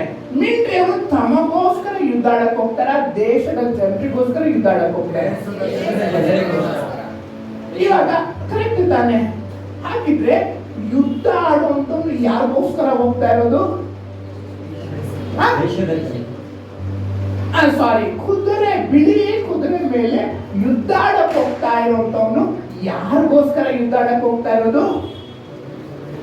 ನಮಗೋಸ್ಕರ. ಯಾರಿಗೋಸ್ಕರ? ನಿಮ್ಗೇನೆ ನಮ್ಗೇನೆ ಕಷ್ಟ ಸಂಕಟ ಇರಲಿ, ಎಲ್ಲವನ್ನ ಜಯಿಸುತ್ತಿರುವವನು ಕೈಯಲ್ಲಿ ತಕೊಂಡು ನಮ್ಮ ಜೀವಿತದಲ್ಲಿರೋ ಸೋಲುಗಳನ್ನೆಲ್ಲ, ಶತ್ರುಗಳನ್ನೆಲ್ಲ, ಅಂದ್ರೆ ಕಷ್ಟ, ನೋವು, ಸಂಕಟ, ಬಡತನ, ಕೊರತೆಗಳು, ಮಾತನಾಡಿದ ರೋಗಗಳು, ಎಲ್ಲವುಗಳನ್ನ ಮಾತನಾಡಿದ್ರೆ ಅಂಧಕಾರ ಲೋಕಾಧಿಪತಿನ ಜಯಿಸುವುದಕ್ಕೋಸ್ಕರ ಹೊರಡ್ತಾನೆ. ಹಲ್ಲೆಲೂಯಾ. ಮೊದಲನೇ ಮುದ್ರೆ ಏನ್ ಬಿಟ್ಟು ಗೊತ್ತಾ? ದೇವರ ಮಕ್ಕಳಾದ ನಮ್ಗೆ ಜಯನೇ. ಜೋರಾಗಿ ಜೋರಾಗಿ ಜೋರಾಗಿ ಜೋರಾಗಿ. ನಮ್ಮ ಜೀವಿತದಲ್ಲಿ ನಾವು ದೇವರನ್ನೇ ಹಾಕೊಂಡಿದ್ರೆ ಸೋಲೇ ಇಲ್ಲ. ಸೋಲಿಲ್ಲದ ಸರದಾರ. ನಾಳೆ ನೋಡ್ತಾರೆ ಜನ, ನಿಮ್ಮನ್ನ ನೋಡ್ತಾರೆ ಜನ, ನಿಮ್ಮನ್ನ ನೋಡ್ತಾರೆ ಜನ, ನಮ್ಮನ್ನ ನೋಡ್ತಾರೆ. ಸೋಲಿಲ್ಲದೆ ಜಯಿಸುತ್ತಿರುವನಾಗಿ ಧ್ವಜ ಸ್ತಂಭದ ಮೇಲೆ, ಯಾವ ಸ್ತಂಭ? ಧ್ವಜ ಸ್ತಂಭದ ಮೇಲೆ ಎತ್ತರದಲ್ಲಿ ಎತ್ತಿಡ್ತಾರೆ. ಹಲ್ಲೆಲೂಯಾ. ಜನ ಏನಂತಾರೆ, ಸಮಾಜ ಏನಂತಾರೆ ಅದು ಬೇಡ, ದೇವರು ನಿನ್ನ ನೋಡಿ ಏನಂತಾರ ಅದೇ. ಯಾಕೆ ಮೊದಲನೇ ಕುದುರೆ ಮಿಲಿಟರಿ ಅವ್ರು ಯಾಕೆ? ಅವನಿಗೋಸ್ಕರ ಜಗಳ ಆಡೋದಿಲ್ಲ, ಜನಕ್ಕೋಸ್ಕರ. ಈ ಯುದ್ಧ ಆಡೋದು ಯಾರಿಗೋಸ್ಕರ ಹೋಗ್ತಾರೆ? ಆತನಿಗೋಸ್ಕರ ಅಲ್ಲ, ಆತ ಸತ್ತಿದ್ದು ಆತನಿಗೋಸ್ಕರ. ಆತನಿಗೋಸ್ಕರ ಅಲ್ಲ, ಸೈತಾನನ ಮೇಲೆ ಯುದ್ಧ ಆಡೋದು ಆತನಿಗೋಸ್ಕರ ಅಲ್ಲ, ನಮಗೋಸ್ಕರ. ಆಮೇಲೆ 14ನೇ ಪ್ರಕಟಣೆ 6:3 ಪ್ರಕಟಣೆ 6:3 ಆತನು ಎರಡನೆಯ ಮುದ್ರೆಯನ್ನು ಒಡೆದಾಗ ಹಾ. ಎರಡನೆಯ ಜೀವಿಯು ಹಾ. ಬಾ ಅನ್ನುವುದನ್ನು ಕೇಳಿದೆನು. ಹಾ, ಹಾ. ಆಗ ಮತ್ತೊಂದು ಕುದುರೆಯು ಹೊರಟು ಬಂತು. ಹಾ. ಅದು ಕೆಂಪು ಕುದುರೆ. ಹಾ. ಅದರ ಮೇಲೆ ಕೂತಿದ್ದವನಿಗೆ ಹಾ. ಭೂಮಿಯಿಂದ ಸಮಾಧಾನವನ್ನು ತೆಗೆದುಕೊಳ್ಳುವುದಕ್ಕೂ ಹಾ. ಮನುಷ್ಯರು ಒಬ್ಬರನ್ನೊಬ್ಬರು ಕೊಲ್ಲುವವರಾಗುವಂತೆ ಮಾಡುವುದಕ್ಕೂ ಅಧಿಕಾರವನ್ನು ಕೊಡಲ್ಪಟ್ಟಿತು. ನೋಡಿ, ಈ ಒಂದು ಜನಕ್ಕೆ ಜನ, ರಾಜ್ಯಕ್ಕೆ ರಾಜ್ಯ, ಜನಾಂಗಕ್ಕೆ ಜನಾಂಗ, ಭಾಷೆಗೆ ಭಾಷೆ, ಒಬ್ರೊಬ್ರು ಸಾಯ್ತಾವ್ರೆ. ಕರೆಕ್ಟ್ ತಾನೆ? ಅದೇ ಇಟ್ಟು ನೋಡಿ. ಆದ್ರೆ ಯಾರು ಏನು ಮಾಡಿದ್ರು ಕೂಡ ದೇವರ ಮಕ್ಕಳಿಗೆ ಮಾತ್ರ ಮುಗ್ಗಲಲ್ಲಿ 1000 ಜನರು, ಬಲಗಳಲ್ಲಿ 10,000 ಜನರು ಕಟ್ಟಿಬಿದ್ದರೂ ನನಗೇನು ಕಟ್ಟಲಿಲ್ಲ. ಆಮೆನ್. ನೀವು ಈ ಕಡೆ ಬೀದಿಗೆ ಹೋದ್ರು ಅಲ್ಲೂ ಕೊರೋನಾ ವೈರಸ್ ಇಂದ ಸಾಯ್ತಾರೆ, ಆ ಕಡೆ ಬೀದಿಗೆ ಹೋದ್ರು ಅಲ್ಲೂ ಕೊರೋನಾ ವೈರಸ್ ಇಂದ, ಈ ಕಡೆ ಬೀದಿಗೆ ಬಂದ್ರು ಅಲ್ಲೂ ಕೊರೋನಾ ವೈರಸ್ ಇಂದ. ಯಾರು ಸತ್ತು ನಾವಂತೂ ಬಿಟ್ಟು ಮುಟ್ಟಿಯಾಗಿರ್ತೀವಿ. Hallelujah, hallelujah. ಯಾಕೆ ದೇವ್ರ ತನ್ನ ಮಕ್ಕಳಿಗೆ ಸಮಾಧಾನ ಕೊಡ್ತಾರೆ. ಆಮೇಲೆ 5ನೇ ವಚನ 14. ಆತನು ಮೂರನೆಯ ಮುದ್ರೆಯನ್ನು ಒಡೆದಾಗ ಹಾ. ಮೂರನೆಯ ಜೀವಿಯು ಹಾ. ಬಾ ಅನ್ನುವುದನ್ನು ಕೇಳಿದೆನು. ಹಾ. ಆಗ ಇಗೋ ಕಪ್ಪು ಕುದುರೆಯು ಕಾಣಿಸಿತು. ಹಾ. ಅದರ ಮೇಲೆ ಕೂತಿದ್ದವನ ಕೈಯಲ್ಲಿ ತ್ರಾಸು ಇತ್ತು. ಹಾ. ಆಮೇಲೆ 4 ಜೀವಿಗಳ ಮಧ್ಯದಿಂದ ಹಾ. ಒಬ್ಬನ ಧ್ವನಿಯು ಹೊರಟ ಹಾಗೆ ಕೇಳಿದೆನು. ಹಾ. ಅದು ರೂಪಾಯಿಗೆ 1 ಸೇರು ಗೋಧಿ, ಹಾ. ರೂಪಾಯಿಗೆ 3 ಸೇರು ಜವೆ ಗೋಧಿ, ಹಾ. ಎಣ್ಣೆಯನ್ನು ದ್ರಾಕ್ಷಾರಸವನ್ನು ಕೆಡಿಸಬೇಡ. ಇದರ ಅರ್ಥ ಏನು ಅಂತಂದ್ರೆ, ದೇವರು 3ನೇ ಮುದ್ರೆ ಓದುತ್ತಾರೆ. ಸೃಷ್ಟಿಕರ್ತ 3ನೇ ಮುದ್ರೆ ಓದುತ್ತಾರೆ. ಏನ್ ಗೊತ್ತಾ? ಈ ಭೂಮಿ ಆಕಾಶ ಇರೋ ಕೊನೆ ದಿನದವರೆಗೂ. ಯಾವ ದಿನದವರೆಗೂ? ಸೀಲ್ ಹೊತ್ಬಿಟ್ಟವ್ರೆ. ಏನಂತ? ಊಟ ಭೂಮಿ ಇರೋ ತನಕ ನಮ್ಗೆ ಸಿಗುತ್ತೆ. ಆಮೆನ್. ಎಣ್ಣೆನ ನೀರ್ನ ಚೈನಾದವ್ರು ಏನೇ ಬಂದು ಮಿಕ್ಸ್ ಮಾಡಿದ್ರು, ಗೋಧಿನ ಮಿಕ್ಸ್ ಮಾಡಿದ್ರು, ಪ್ಲಾಸ್ಟಿಕ್ ರೈಸ್ ತಂದು ನಮ್ಗೆ ಊಟಕ್ಕೆ ಕೊಡುವಂತ ಕೊಡ್ತಾರೆ. ಪರಲೋಕದಲ್ಲಿ ಎಣ್ಣೆನ ಗೋಧಿನ ಕೆಡಿಸಬೇಡ ಅಂತ ಸೀಲು ಹೊತ್ಬಿಟ್ಟಿದ್ದಾರೆ. ಎಂತ ಪ್ರಳಯ ಬಂದ್ರು. ಹಲ್ಲೆಲೂಯಾ. 7ನೇ ವಚನ. ಆತನು 4ನೆಯ ಮುದ್ರೆಯನ್ನು ಒಡೆದಾಗ 4ನೇ ಮುದ್ರೆ ನೋಡಿದಾಗ 4ನೆಯ ಜೀವಿಯು ಹಾ. ಬಾ ಅನ್ನುವ ಶಬ್ದವನ್ನು ಕೇಳಿದೆನು. ಹಾ, ಹಾ. ಆಗ ಇಗೋ ಬಿಳಿ ಬಣ್ಣದ ಕುದುರೆಯು ಕಾಣಿಸಿತು. ಹಾ. ಅದರ ಮೇಲೆ ಕೂತಿದ್ದವನ ಹೆಸರು ಮೃತ್ಯುವು. ಮೃತ್ಯುವು. ಏನು? ಮೃತ್ಯು. ಮೃತ್ಯುವು. ಪಾತಾಳವೆಂಬುವನು ಅವನ ಹಿಂದೆನೆ ಬರ್ತಾರೆ. ಹೌದು. ಆ ಒಂದೇ ಕುದುರೆ ಮೇಲೆ ಇಬ್ರು ಬರೋದು.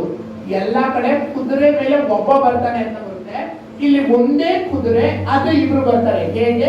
ಮರಣ, ಅದರ ಹಿಂದೆನೆ ಪಾತಾಳ. ಪಾತಾಳವೆಂಬುವನು ಬಂದಾಗ ಇನ್ನೊಂದು ಕುದುರೆ ಅಂತಲ್ಲ, ಅದು ಒಂದೇ ಕುದುರೆ. ಮೇಲೆ ಮರಣ ಮತ್ತೆ ಪಾತಾಳಕ್ಕೆ ಇಬ್ರು ಒಂದೇ ಕುದುರೆ ಮೇಲೆ ಬಂದ್ರು ಏನೋ ಗೊತ್ತಿಲ್ಲ. ಕರೆಕ್ಟ್ ತಾನೇ ಬ್ರದರ್? ಅಲ್ಲಿ 2 ಕುದುರೆ ಇಲ್ಲ, ಒಂದೇ ಕುದುರೆ. ಆದ್ರೆ ಇಬ್ರು ವ್ಯಕ್ತಿ ಬರ್ತಾರೆ. ಮರಣವೆಂಬವನು, ಪಾತಾಳವೆಂಬವನು. ಯಾವ ಮರಣ ಬಂದ್ರು ಜನ ಸಾಯ್ತಾ ಇದ್ದಾರೆ. ತನ್ನ ಭಕ್ತರನ್ನ ದೇವರು ಕಾಪಾಡ್ತಾನೆ. ಆಮೆನ್. ಹಲ್ಲೆಲೂಯಾ. ಮೊನ್ನೆ ತಾನೇ ಇಸ್ರೇಲ್ ಮೇಲೆ ಅಕ್ಟೋಬರ್ 7ನೇ ತಾರೀಕು ದಾಳಿ ಮಾಡ್ತಾರೆ. ಜೈಲಲ್ಲಿ ತಗೊಂಡೋಗಿ ಹಾಕ್ಬಿಡ್ತಾರೆ. ದಾಳಿ ಮಾಡೋದನ್ನ ತಗೊಂಡೋಗಿ ಜೈಲಲ್ಲಿ ಹಾಕ್ಬಿಡ್ತಾರೆ. 2 ವರ್ಷ ಆದ ನಂತರ ಬಿಡುಗಡೆ ಆಯ್ತು. ಹೋದ ವಾರದಲ್ಲಿ ಬಿಡುಗಡೆ ಆದಾಗ ಬಂದು ಗಾಜಾದಲ್ಲಿ ನಿಂತ್ಕೊಂಡು ಕೂಗ್ತಾವ್ರೆ, ಅಳ್ತಾವ್ರೆ. ಯಾಕೆಂದ್ರೆ ಇವ್ರು ಹೋದಾಗ ಸಿಟಿ ತರ ಆಯ್ತು. ಇವಾಗ ಸ್ಮಶಾನ ಆಗೋಗ್ಬಿಡೈತೆ. ಮನೆಗಳೆಲ್ಲ ಬರೀ ಡೆಡ್ ಬಾಡಿಗಳು, ಸ್ಮೆಲ್ಲು, ಮಕ್ಕಳಿಲ್ಲ, ಹೆಂಡತಿಲ್ಲ, ಎಲ್ಲೋದ್ರು ಅಂತ ಗೊತ್ತಿಲ್ಲ. ಎಲ್ಲ ಬರ್ತಾರೆ. ಅವರವರೇ ಸುಟ್ಕೊಂಡು ಸಾಯ್ತಾವ್ರೆ. ಮರಣವೆಂಬುವನು ಬರ್ತಾರೆ.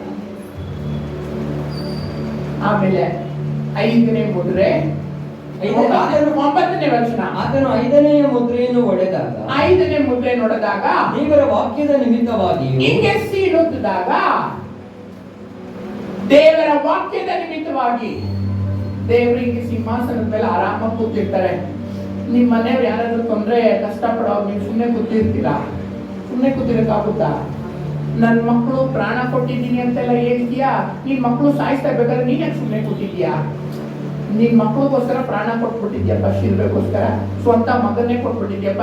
ನಿನ್ ಮಕ್ಕಳನ್ನ ಸಾಯಿಸ್ತಾ ನೀನ್ ಆರಾಮಾಗಿ ಕೂತಿದ್ಯಾ? ಓದಿ ಕೆಳಗಡೆ ದೇವರ ವಾಕ್ಯದ ನಿಮಿತ್ತವಾಗಿಯೂ ಹಾ. ತಾವು ಹೇಳಿದ ಸಾಕ್ಷಿಯ ನಿಮಿತ್ತವಾಗಿಯೂ ಹಾ.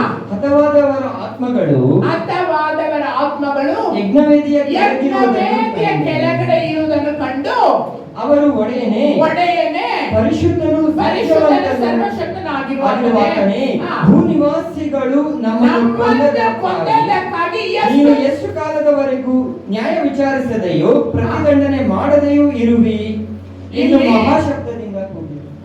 ಅಲ್ಲಿ ಜಡ್ಜಿಗೆ ಸುಪ್ರೀಂ ಕೋರ್ಟ್ ಜಡ್ಜಿಗೆ ಕೇಳ್ತಾರೆ, ಯಾಕಪ್ಪ ಎಷ್ಟು ದಿವಸ ನೀನ್ ಸುಮ್ಮನೆ ಇರ್ತೀಯ? ಅಲ್ಲಿ ಜಡ್ಜ್ ಆರಾಮಾಗಿ ಕೂತವ್ರೆ, ಏನೋ ಆಗಿಲ್ವೇನೋ ಅಂತ ಆರಾಮಾಗಿ ಕೂತವ್ರೆ. ಲೋಕದ ನ್ಯಾಯಾಧಿಪತಿ ಏನು ಕಾಮಾಗಿ ಹಿಂಗೆ ಕೂತವ್ರೆ. ಅಲ್ಲ, ಜನ ನಮ್ಮನ್ನು ಸಾಯಿಸ್ತಾವ್ರೆ, ನೀನ್ ಸುಮ್ಮನೆ ಕೂತಿದ್ದಲ್ಲಿ ಎಷ್ಟು ದಿವಸ ಹೀಗೆ ಸುಮ್ಮನೆ ಇರ್ತೀಯ ಅಂದಾಗ ಒಂದ್ ನಿಮಿಷ, ಪರಲೋಕದಲ್ಲಿ 3 ಆಕಾಶ ಇದ್ದಂತೆ. ಎಷ್ಟು ಆಕಾಶ? ಪರಲೋಕದಲ್ಲಿ. ಇದನ್ನ DGS ದಿನಕರ್ ನೋಡ್ಕೊಂಡು ಬಂದು ಬುಕ್ಕಲ್ಲಿ ಬರ್ದಿರೋದು, ನಾನು ಕಂಡ ಪರಲೋಕ ದರ್ಶನ ಅನ್ನೋ ಬುಕ್ಕಲ್ಲಿ ಬರ್ದಿರೋದು. ಅದು ನೀವು ಗೂಗಲ್ ಅಲ್ಲಿ ಚೆಕ್ ಮಾಡ್ಕೊಂಡು ಅದನ್ನ ನೀವು ಓದ್ಕೋಬಹುದು ಅಥವಾ ಕೇಳಿಸ್ಕೋಬಹುದು. ಆ 3 ಆಕಾಶದಲ್ಲಿ ಮೊದಲನೇ ಆಕಾಶದಲ್ಲಿ ಯಾರಿದ್ದಾರೆ? ಬಿಲೀವರ್ಸ್ ಇರ್ತಾರಂತೆ. ಯಾರು? ಬಿಲೀವರ್ಸ್.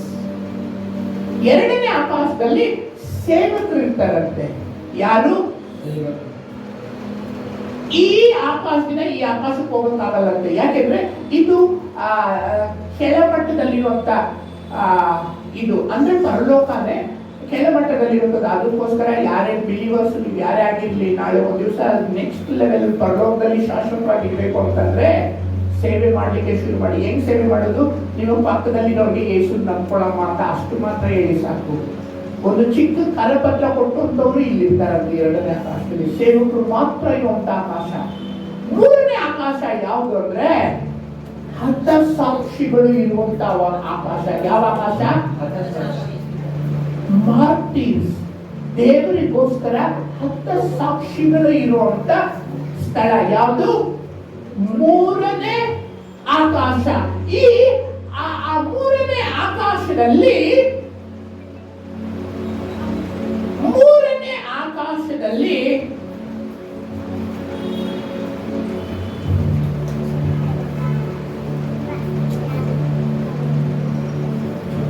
ಅವ್ರನ್ನ ಮಾತಾಡ್ಸಕ್ಕೆ ಆಗಲ್ವಂತೆ.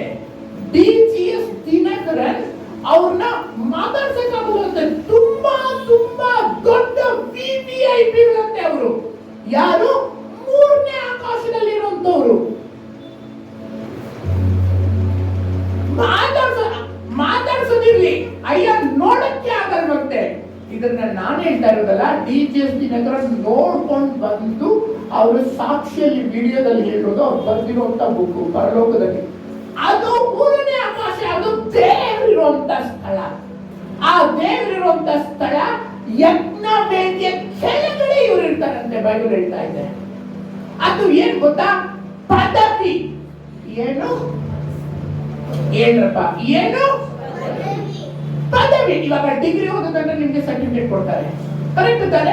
ಆದರೆ ಒಂದು ಪದವಿ. ಅದಕ್ಕೋಸ್ಕರ ಯೇಸು ಸ್ವಾಮಿ 12 ಜನ ಶಿಷ್ಯನ ಯೋಹಾನನ್ ಬಿಟ್ಟು ಎಲ್ಲರನ್ನೂ ನಾನಿರೋ ಸ್ಥಳದಲ್ಲಿ ನೀವು ಸಹ ಇರ್ಬೇಕು ಅಂತ ಪ್ರತಿ ಒಬ್ಬೊಬ್ರು ಹತಸಾಕ್ಷಿ ಆಗುವಾಗೆ ದೇವ್ರು ಮಾಡಿದ್ದು.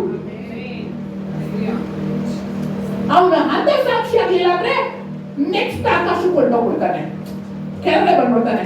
ಅದಕ್ಕೋಸ್ಕರ ಹತಸಾಕ್ಷಿ ನೀನಾದ್ರೇನೆ ನನ್ನ ಹತ್ರ ಬರೋದು ಅಂತ ಹೇಳ್ಬಿಟ್ಟು ಯೇಸು ಸ್ವಾಮಿ ಏನ್ ಮಾಡಿದ್ರೆ ಪ್ರತಿ ಒಬ್ಬೊಬ್ಬ ಶಿಷ್ಯರು ಸ್ವಾಮಿಗೋಸ್ಕರ ರಕ್ತ ಚೆಲ್ಲೋಂಗ್ ಮಾಡಿದ್ರು. ಪೌಲ ಕಟ್ಟುವಂತ ಬೇಟ್ಗಳು ಈಗೂ ರೋಮ್ ಅಲ್ಲಿ ಆ ಚರ್ಚಲ್ಲಿ ಇದೆಯಂತೆ. ಪೌಲನ ಹತಸಾಕ್ಷಿ ಬಗ್ಗೆ ಹೇಳ್ತಾರೆ. ಪೌಲನ DGS ದಿನಕರನ್ ನೋಡ್ರಂತೆ. ಪೌಲ ನಿನ್ನ ಸಾಯಿಸುವಾಗ ನೀನು ಎಷ್ಟು ಕಷ್ಟಪಟ್ಟೆ ಅಂತ ಕೇಳಿದ್ರಂತೆ ಪೌಲನ DGS ದಿನಕರನ್ ಅಂಕಲ್. ಅವಾಗ ಅವ್ರು ಹೇಳ್ತಾರೆ, ಪೌಲ DGS ದಿನಕರನ್ ಹೇಳಿದ್ರಂತೆ, ರೋಮ್ ಸೈನಿಕರು ತಲೆನ ಹಿಂಗಿ ಇಟ್ರಂತೆ. ಕತ್ತಿ ಎತ್ತೋವಾಗ, ಕತ್ತಿ ನಿಂತು ಹಿಂಗೆ ಕಡ್ದಾಕೋವಾಗ ಪೌಲ ಡಿ.ಎಚ್. ದಿನಕರನ್ ಕೇಳಿದ್ರೆ ಆ ಬುಕ್ ಬಂದಿದೆ. ಪೌಲನ್ಗೆ ನೋವೇ ಆಗ್ಲಿಲ್ವಂತೆ, ನೋವೇ ಆಗ್ಲಿಲ್ವಂತೆ ಅವನು. ಹಾಗೆ ದೇಹದಿಂದ ಆಚೆ ಬಂದು ಪರಲೋಕಕ್ಕೆ ತಲುಪಡ್ತಾನೆ. ಜೋರಾಗಿ ಜೋರಾಗಿ ಜೋರಾಗಿ ಜೋರಾಗಿ.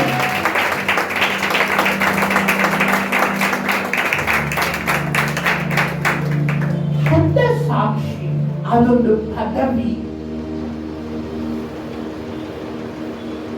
ಮೊನ್ನೆ ಒಂದ್ಸರಿ ಒಂದು 3 ತಿಂಗಳ ಮುಂಚೆ ನಾನು ಹಿಂಗೆ ಜೋರ್ ತರ ಪ್ರಸಂಗ ಮಾಡ್ತಾ ಇದ್ದೆ, ವಿಡಿಯೋ ಕಾನ್ಫರೆನ್ಸ್ ಅಲ್ಲಿ ಪ್ರಸಂಗ ಮಾಡ್ತಾ ಇದ್ರೆ ಆಮೇಲೆ ಗಡಗಡ ಅಂತ ನಡ್ಕೊಂಡು ಆಪೋಸಿಟ್ ಆಗಿ ಮಾತಾಡ್ತಾ ಇದ್ದಾರೆ ಒಬ್ಬ ಪಾಸ್ಟರ್. ಆ ಪಾಸ್ಟರ್ ಅಲ್ಲಿ ಲೈನ್ ಅಲ್ಲಿ ಇದ್ದಾರೆ ಅಂತ ಗೊತ್ತಿಲ್ಲ, ಅವ್ರು ಏಮೇನಿಂದ ಲಿಂಕ್ ಆಗೋಗ್ಬಿಟ್ಟವ್ರೆ, ಕರ್ನಾಟಕ ಲಿಂಕ್ ಮಾಡೋರೆ. ಅವತ್ತು ನನಗೆ ಪ್ರಸಂಗ ಕರೆದಿದ್ರು. ಅವರು ನಾನ್ ಹೇಳುವಂತ ಪ್ರಸಂಗ ಅವ್ರು ಮಾತಾಡುವಂತ ಪ್ರಸಂಗ ತುಂಬಾ ಬೇರೆ ಆಯ್ತು. ಯಾಕೆ ಅಂದ್ರೆ ಪಾಪ ಅವರು ಅಲ್ಲಿ ಭಯ ಇಟ್ಕೊಂಡ್ಬಿಟ್ಟಿದೆ. ಇಲ್ಲಿ ಗಲಾಟೆ 3-4 ತಿಂಗಳು ಕೆಳಗಡೆ ಅಷ್ಟೇ, ಒಂದು 5-6 ತಿಂಗಳು ಅಂತ ಅನ್ಕೊಳ್ತೀನಿ. ಯೇಮನ್ ನಲ್ಲಿ ಈಜಿಪ್ಟ್ಗೂ ಯೇಮನ್ಗೂ ಅರ್ಧ ಗಂಟೆ ಟೈಮ್. ಈಜಿಪ್ಟ್ ಇಂದ ಯೇಮನ್ಗೆ. ಈಜಿಪ್ಟ್ ಅಲ್ಲಿ 54 ಕ್ರಿಶ್ಚಿಯನ್ ಬೆಳಿಗ್ಗೆ ಕತ್ತು ಕಳೆದು ಬಿಟ್ಟಿದ್ರಂತೆ. 54 ಜನ ಕ್ರಿಶ್ಚಿಯನ್ಗೆ ಕತ್ತು ಕಳೆದು ಬಿಟ್ಟಿದ್ರು. ಇಂಡಿಯಾದಿಂದ ಈಜಿಪ್ಟ್ ಪಕ್ಕದಲ್ಲೇ ಇರೋದು ಯೇಮನ್ ಬಾರ್ಡರ್ ಅಲ್ಲಿ ಈ ಚರ್ಚ್ ಅಲ್ಲಿ ಅವರು ಕತ್ತು ಕಳೆದಿರೋದು. ಈ ಯೇಮನ್ ಹತ್ರ ಅರ್ಧ ಗಂಟೆ ಅಷ್ಟೇ. ಈ ಚರ್ಚ್ ಅಲ್ಲಿ ಇಂಡಿಯಾದಿಂದ ಹೋಗಿ ಪಾಸ್ ಆಗೋರೆ. ಇವ್ರಿಗೆ ಭಯ ಶುರು ಆಗ್ಬಿಡುತ್ತೆ, ನಮ್ಮನ್ನ ಬಂದು ಸಾಯಿಸ್ತಾರ. ಆ ಭಯದಿಂದ ವಿಡಿಯೋ ಕಾನ್ಫರೆನ್ಸ್ ಅಲ್ಲಿ ಮಾತಾಡ್ತಾ ಇದ್ದಾರೆ. ನನಗೂ ಅಲ್ಲೆಲ್ಲ ಅವರು ಹೇಳ್ತಾ ಇದ್ದಾರೆ,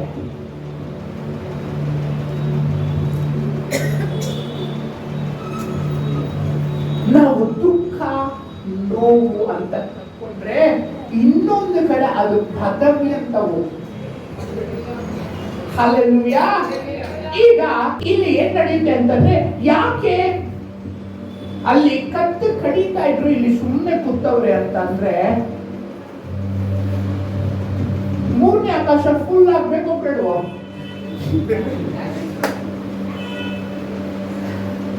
ನನ್ನ ಕ್ವಶನ್ಗೆ ಉತ್ತರ ಕೊಡಿ. ಸರಿನಾ ತಪ್ಪ? ಸುಮ್ಮನೆ ನಿಜವಾಗ್ಲೂ ಅಲ್ವರ? ಯಾಕೆ ಇಲ್ಲಿ ಕೂತಿದ್ದಾರೆ ಅಂದ್ರೆ, ನಾನಿರೋ ಸ್ಥಳದಲ್ಲಿ ನೀವು ಸಹ ಇರ್ಬೇಕು. ಯಾವುದು? Third heaven. ಅದೊಂದು ಪದವಿ.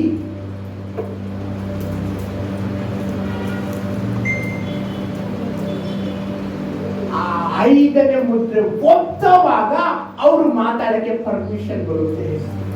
ಸ್ವಾಮಿ, ಎಷ್ಟು ದಿವಸ ನೀ ನಮ್ಮನ್ನ ನೋಡಿ ಸುಮ್ಮನೆ ತೆಗಿರಪ್ಪ, ಇಷ್ಟು ಫುಲ್ ಆಗ್ಬೇಕು. ಓದಿ ಕೆಳಗಡೆ, ಯಾಕೆಂದ್ರೆ ಇಲ್ಲಿ ಚೇರ್ಸ್ ಖಾಲಿ ಇದೆ, ಫುಲ್ ಆಗ್ಬೇಕಲ್ವಾ? ಕೆಳಗಡೆ ಹೋಗಿ. ಇನ್ನು ಸ್ವಲ್ಪ ಕಾಲ ವಿಶ್ರಮಿಸಿಕೊಂಡಿರಬೇಕೆಂದು ಅವರಿಗೆ ಉತ್ತರ ಆಯ್ತು. ಯಾಕೆ? ನೆಕ್ಸ್ಟ್ ಹೋದಪ್ಪ. ಇದಲ್ಲದೆ ನಿಮ್ಮ ಹಾಗೆಯೇ ಕೊಲೆಯಾಗಬೇಕೆಂದಿರುವವರ ನಿಮ್ಮ ಸಹೋದರರ ಮತ್ತು ನಿಮ್ಮ ಜೊತೆ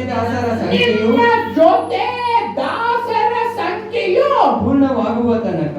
ನೋಡು, ಇಲ್ಲಿ ಏನದು ರಿಜಿಸ್ಟರ್ ಬುಕ್ ಇಟ್ಟಿದ್ದೀನಿ, ಅರ್ಧ ಆಗೈತೆ, ಇನ್ನ ಅರ್ಧ ಆಗ ಸುಮ್ಮನೆ ಇರೋಪ್ಪ.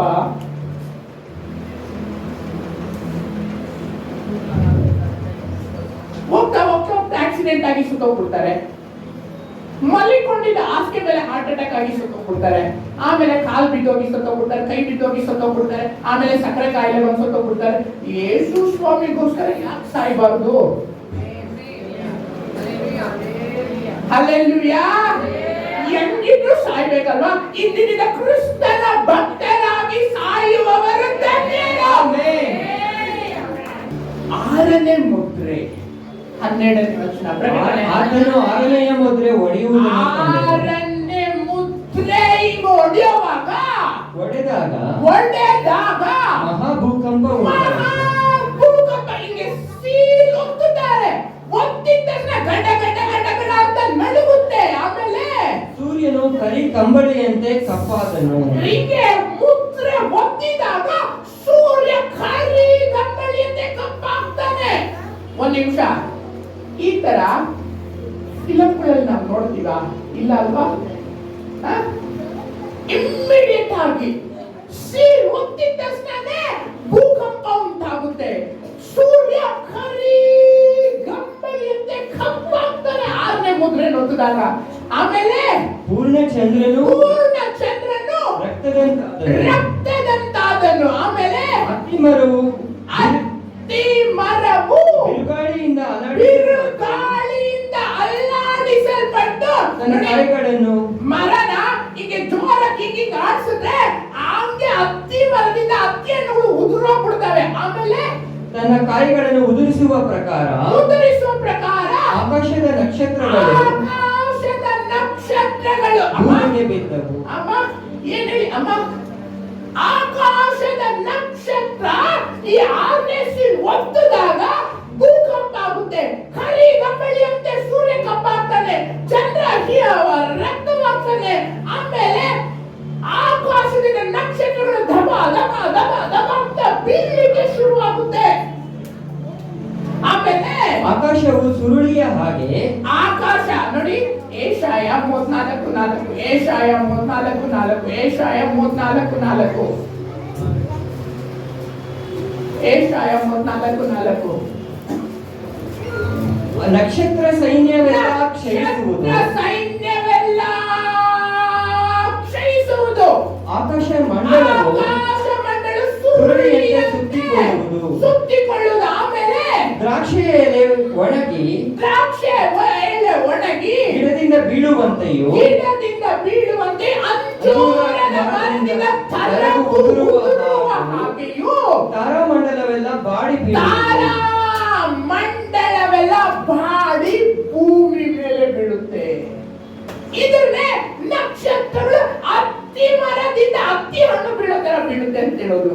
ಆಮೇಲೆ ಆಕಾಶ ಸುತ್ಕೊಂಡ್ ಬಿಡುತ್ತಂತೆ. ಕೀರ್ತನೆ 102ನೇ ಅಧ್ಯಾಯ 25ನೇ ವಚನ, ಕೀರ್ತನೆ 102ನೇ ಅಧ್ಯಾಯ 25ನೇ ವಚನ, ಕೀರ್ತನೆ 102ನೇ ಅಧ್ಯಾಯ 25ನೇ ವಚನ.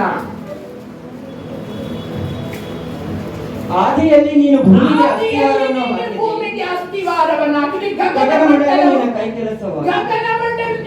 ಕೆಲಸವಾಗಿದೆ. ಆಮೇಲೆ ಅವು ನಾಶವಾಗುವವು, ಆದರೆ ನೀನು ಶಾಶ್ವತವಾಗಿರುತ್ತೆ. ಅವೆಲ್ಲವೂ ವಸ್ತ್ರದಂತೆ ಹಳೆಯವಾಗುವವು. ಇವಾಗ ನೋಡಿ, ಇವಾಗ ಶರ್ಟ್ ಬಿಚ್ಚಿ ನಾವು ತಗ್ಲಾಕಿ ನಾಳೆ ಬೇರೆ ಶರ್ಟ್ ಹಾಕೊಳ್ತೀವಿ. ಅದೇ ತರ ದೇವರು ಈ ಶರ್ಟ್ ಬಿಚ್ಚಿ ತಗ್ಲಾಕೋ ತರ ಆಕಾಶ ಮಂಡಲನ, ಈ ಚಾಪೆ ಪ್ರೇಯರ್ ಆಗಿದ್ದ ತಕ್ಷಣ ಸಿಸ್ಟರ್ ಈ ಚಾಪೆ ಸುತ್ತೀರಾ? ಓ ಮಚ್ಚಿಕ್ಕುವಂಥದ್ದು ಚಾಪೆ ತರ ಸುತ್ತ ಬಿಡ್ತಾರೆ, ಸುರುಳಿ ತರ. ನಿಂದ ಟೈಮ್ ಆಗೋಯ್ತು ಅಂತೇಳಿ ಸುರುಳಿನ ಇಷ್ಟೋ ತರ ಸುತ್ತ ಬಿಡ್ತಾರೆ ಆಕಾಶ ಮಂಡಲನ. ಆಮೇಲೆ ಪ್ರಕಟಣೆ ಎಲ್ಲ ಬೆಟ್ಟಗಳು ದ್ವೀಪಗಳು ತಮ್ಮ ತಮ್ಮ ಸ್ಥಳದಿಂದ ಈ ಸೀಲಿನ ಒತ್ತುದಾಗ ಅಲ್ಲಿ ಐತಲ್ವಾ, ಯಾವ್ದದು ಮೌಂಟ್ ಎವರೆಸ್ಟ್, ಅಲ್ಲಿ ಕೆಳಗಡೆ ಓಡ್ಕೊಂಡ್ಬಿಡುತ್ತೆ. ಆಸ್ಟ್ರೇಲಿಯಾದ ಕಾಂಚನಜುಂಗ ಇನ್ನೊಂದ್ ಕಡೆ ಚೈನಾ ಕಡೆ ಓಡೋಗ್ಬಿಡುತ್ತೆ. ನಂದಿ ಹಿಲ್ಸ್ ಐತಲ್ವಾ, ನಂದಿ ಹಿಲ್ಸ್ ಚಿಕ್ಕಬಳ್ಳಾಪುರದಲ್ಲಿ, ಅಲ್ಲಿರೋದು ಇಲ್ಲಿ ಬಂದ್ಬಿಡುತ್ತೆ ಬೊಮ್ಮನಹಳ್ಳಿಗೆ. ಏನಪ್ಪ ಇದು?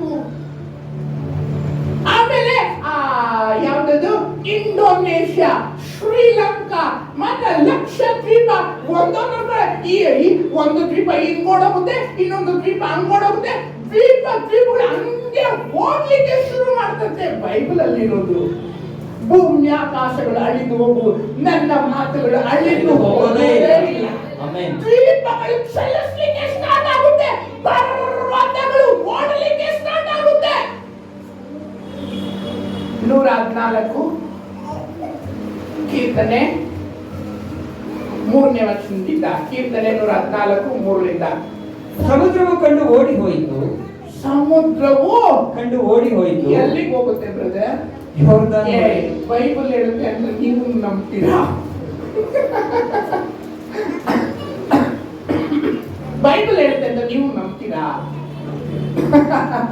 ನಂಬಿಕೆಯೇ ನಮಗೆ ಆಧಾರ, ನಂಬಿಕೆಯೇ ನಮ್ಮ ಕ್ಷೀಣ. ಸಮುದ್ರನು ಓಡೋಗುತ್ತಂತೆ. ಎಲ್ಲಿ ಹೋಗುತ್ತೆ? ಆ ಮಂಗಳೂರು ಮಲ್ಪೆ ಬೀಚ್ ಇಂದ ಸಮುದ್ರ ಜಂಪ್ ಆಗಿ ಚೆನ್ನೈಗೆ ಬಂದ್ಬಿಡುತ್ತೆ. ಸಮುದ್ರ ಹೋಗ್ಬಿಡುತ್ತೆ. ಯಾಕೆ? ಯಜ್ಞದ ಕುರಿಯಾದ ಅದನ್ನ ಕೋಪ ಪ್ರಕಟವಾಗುವ ದಿನ ಬಂದಿದೆ. ಅಲ್ಲೆಲ್ಲೂಯ. ಆಮೇಲೆ ಸಮುದ್ರ ಓಡೋಗುತ್ತೆ. ಯೋರ್ದನ್ ಹೊಳೆಯು ಹಿಂದಿರುಗಿತು. ಯೋರ್ದನ್ ಹೊಳೆ ವಾಪಸ್ ಹೋಗ್ಬಿಡುತ್ತೆ. ಬರ್ತಾ ಇದ್ದಂತ ಯೋರ್ದನ್ ಸ್ಟಾಪ್ ಆಗಿ ಹಂಗೆ ವಾಪಸ್ ಹೋಗ್ಬಿಡುತ್ತೆ. ಆಮೇಲೆ ಪರ್ವತಗಳು ಟಗರುಗಳಂತೆ, ಗುಡ್ಡಗಳು ಕುರಿಮರಿಗಳಂತೆ ಹಾಗೆ ಜಂಪ್ ಮಾಡ್ಲಿಕ್ಕೆ ಶುರು ಆಯ್ತಂತೆ, ಹಾರಾಡ್ಲಿಕ್ಕೆ ಶುರು ಆಯ್ತಂತೆ. ಅಯ್ಯೋ ಅಯ್ಯೋ ಅಯ್ಯೋ ಅಂತ ಹಾರಾಡ್ಲಿಕ್ಕೆ ಶುರು ಆಯ್ತಂತೆ. ಏನು? ಸಮುದ್ರ ಓಡಾಯ್ತು, ಬೆಟ್ಟಗಳು ಗುಡ್ಡಗಳು ಜಂಪ್ ಮಾಡ್ಲಿಕ್ಕೆ ಶುರು ಆಯ್ತಂತೆ. ನಂದಿ ಬೆಟ್ಟ ಹಿಂಗ್ ಮೇಲೆ ಎದ್ದು ಕೆಳಗಡೆ ಬರೋದು ಹೆಂಗಿರುತ್ತೆ ನಮ್ಗೆ?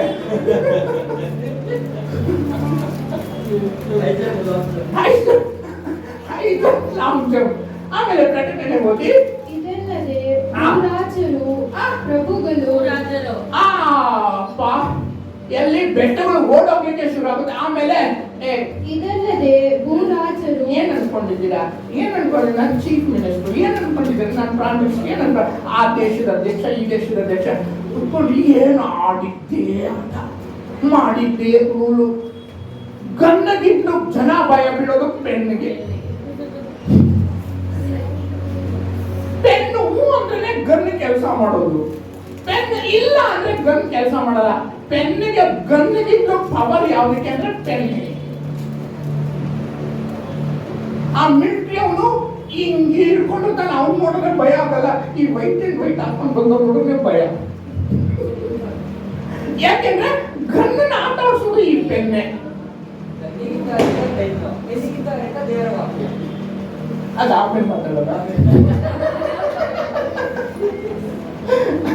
Okay okay. ಈ ರಾಜರು ಹಿಂಗೆ ಕೂತಿರ್ತಾರೆ. ಆರನೇ ಸೀಲ್ ಒತ್ತದಾಗ ಅಲ್ಲಿ ಕರಿ ಕಂಬಳಿ ಆಗೋಗ್ಬಿಡ್ತಾನೆ. ಚಂದ್ರ ರಕ್ತದಂತಾತಾನೆ. ಬೆಟ್ಟಗಳು ಓಡೋಗ್ಲಿಕ್ಕೆ ಶುರು ಆಗುತ್ತೆ. ಆಮೇಲೆ ನಕ್ಷತ್ರಗಳು ಬೀಳಲಿಕ್ಕೆ ಶುರು ಆಗುತ್ತೆ. ಆಮೇಲೆ ಏನ್ ನಡೆಯುತ್ತೆ? ಸಮುದ್ರ ಓಡೋಗ್ಲಿಕ್ಕೆ ಶುರು ಆಗುತ್ತೆ. ಗುಡ್ಡಗಳು ಹಾರಾಡ್ಲಿಕ್ಕೆ ಶುರು ಆಗುತ್ತೆ. ಏನ್ ನಡೀತಾ ಇದೆ? ಇವ್ರು ಏನ್ ಮಾಡ್ತಾರೆ? Military man. ಯಾವ ಮಿಲಿಟರಿ ಮ್ಯಾನ್ ಇಲ್ಲ, ಯಾವ ಸೋಲ್ಜರ್ ಇಲ್ಲ, ಅವನನ್ನು ಓಡೋಗ್ಬಿಟ್ಟವ್ರೆ. ಇವ್ನೇನ್ ಮಾಡ್ತಾನೆ ಗೊತ್ತಾ? ರಾಜರು ಏನ್ ಮಾಡ್ತಾರೆ ಗೊತ್ತಾ? ಕೆಳಗಡೆ ಓದಿ. ಇದಲ್ಲದೆ ಭೂರಾಜರು, ಪ್ರಭುಗಳು, ಸಹಸ್ರಾಧಿಪತಿಗಳು, ಐಶ್ವರ್ಯವಂತರು, ಪರಾಕ್ರಮಶಾಲಿಗಳು, ಎಲ್ಲ ದಾಸರು, ಸ್ವಾತಂತ್ರ್ಯರು. ನಮ್ಮನ್ನ ಯಾರು ಕೇಳಕ್ಕೆ ನಾವು ಫ್ರೀ ಆಗಿದ್ದೀವಿ ಅಂತ ಯುರೋಪಿಯನ್ ಹೇಳ್ತಾರಲ್ಲ ಆ ತರ. ಆಮೇಲೆ ಬೆಟ್ಟಗಳ ಗವಿಗಳಿಗೆ, ಬಂಡೆಗಳ ಸಂದುಗಳಿಗೆ ಓಡಿ ಹೋಗಿ ಬಚ್ಚಿಕೊಂಡು ಆ ಬೆಟ್ಟಗಳಿಗೆ ಕೇಳ್ತಾರಂತೆ. ಏನಂತ? ನಮ್ಮ ಮೇಲೆ ಬೀಳಿರಿ, ನಮ್ಮನ್ನ ಸಾಯಿಸ್ರಿ ಅಂತ. ಆ ಬೆಟ್ಟ ಬಿಟ್ಟರು ಒದ್ದಾಡ್ತಾರೆ ವಿನ ಸಾವು ಬರಲ್ಲ. ಅವಾಗ ಸಾವನ್ನೋದಿಲ್ಲ. ಆವಾಗ ಇರುವಂತದ್ದು ಉಪದ್ರವ, ಆಗ ಇರುವಂತದ್ದು ಸಂಕಟ. ನಮಗೆ ಅಂತರಿಕ್ಷದಲ್ಲಿ ಯಜ್ಞದ ಕುರಿಯಾದಾತನೊಟ್ಟಿಗೆ ವಿವಾಹದ ಎಲ್ಲ ಓಡೋಗ್ತಾರೆ. ರಾಜರು, ಸಹಸ್ರಾಧಿಪತಿಗಳು, ಐಶ್ವರ್ಯವಂತರು, ದಾಸರು, ಮಾತನ್ನೇ ಹೇಳ್ತೀರಾ?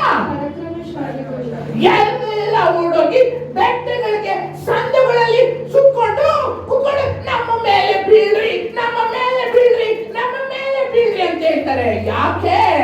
ಆರನೇ ಸೀಲ್ ಒತ್ತದಾಗ ನನ್ನನ್ನ ಏನು ಕ್ಷಮಿಸೋನು ಅಂತ ಅನ್ಕೊಂಡಿದ್ದೀರಾ? ಕೆಳಗಡೆ ಓದಿ ನೋಡಿ. ಸಿಂಹಾಸನದ ಮೇಲೆ ಕೂತಿರುವಾತನನ್ನು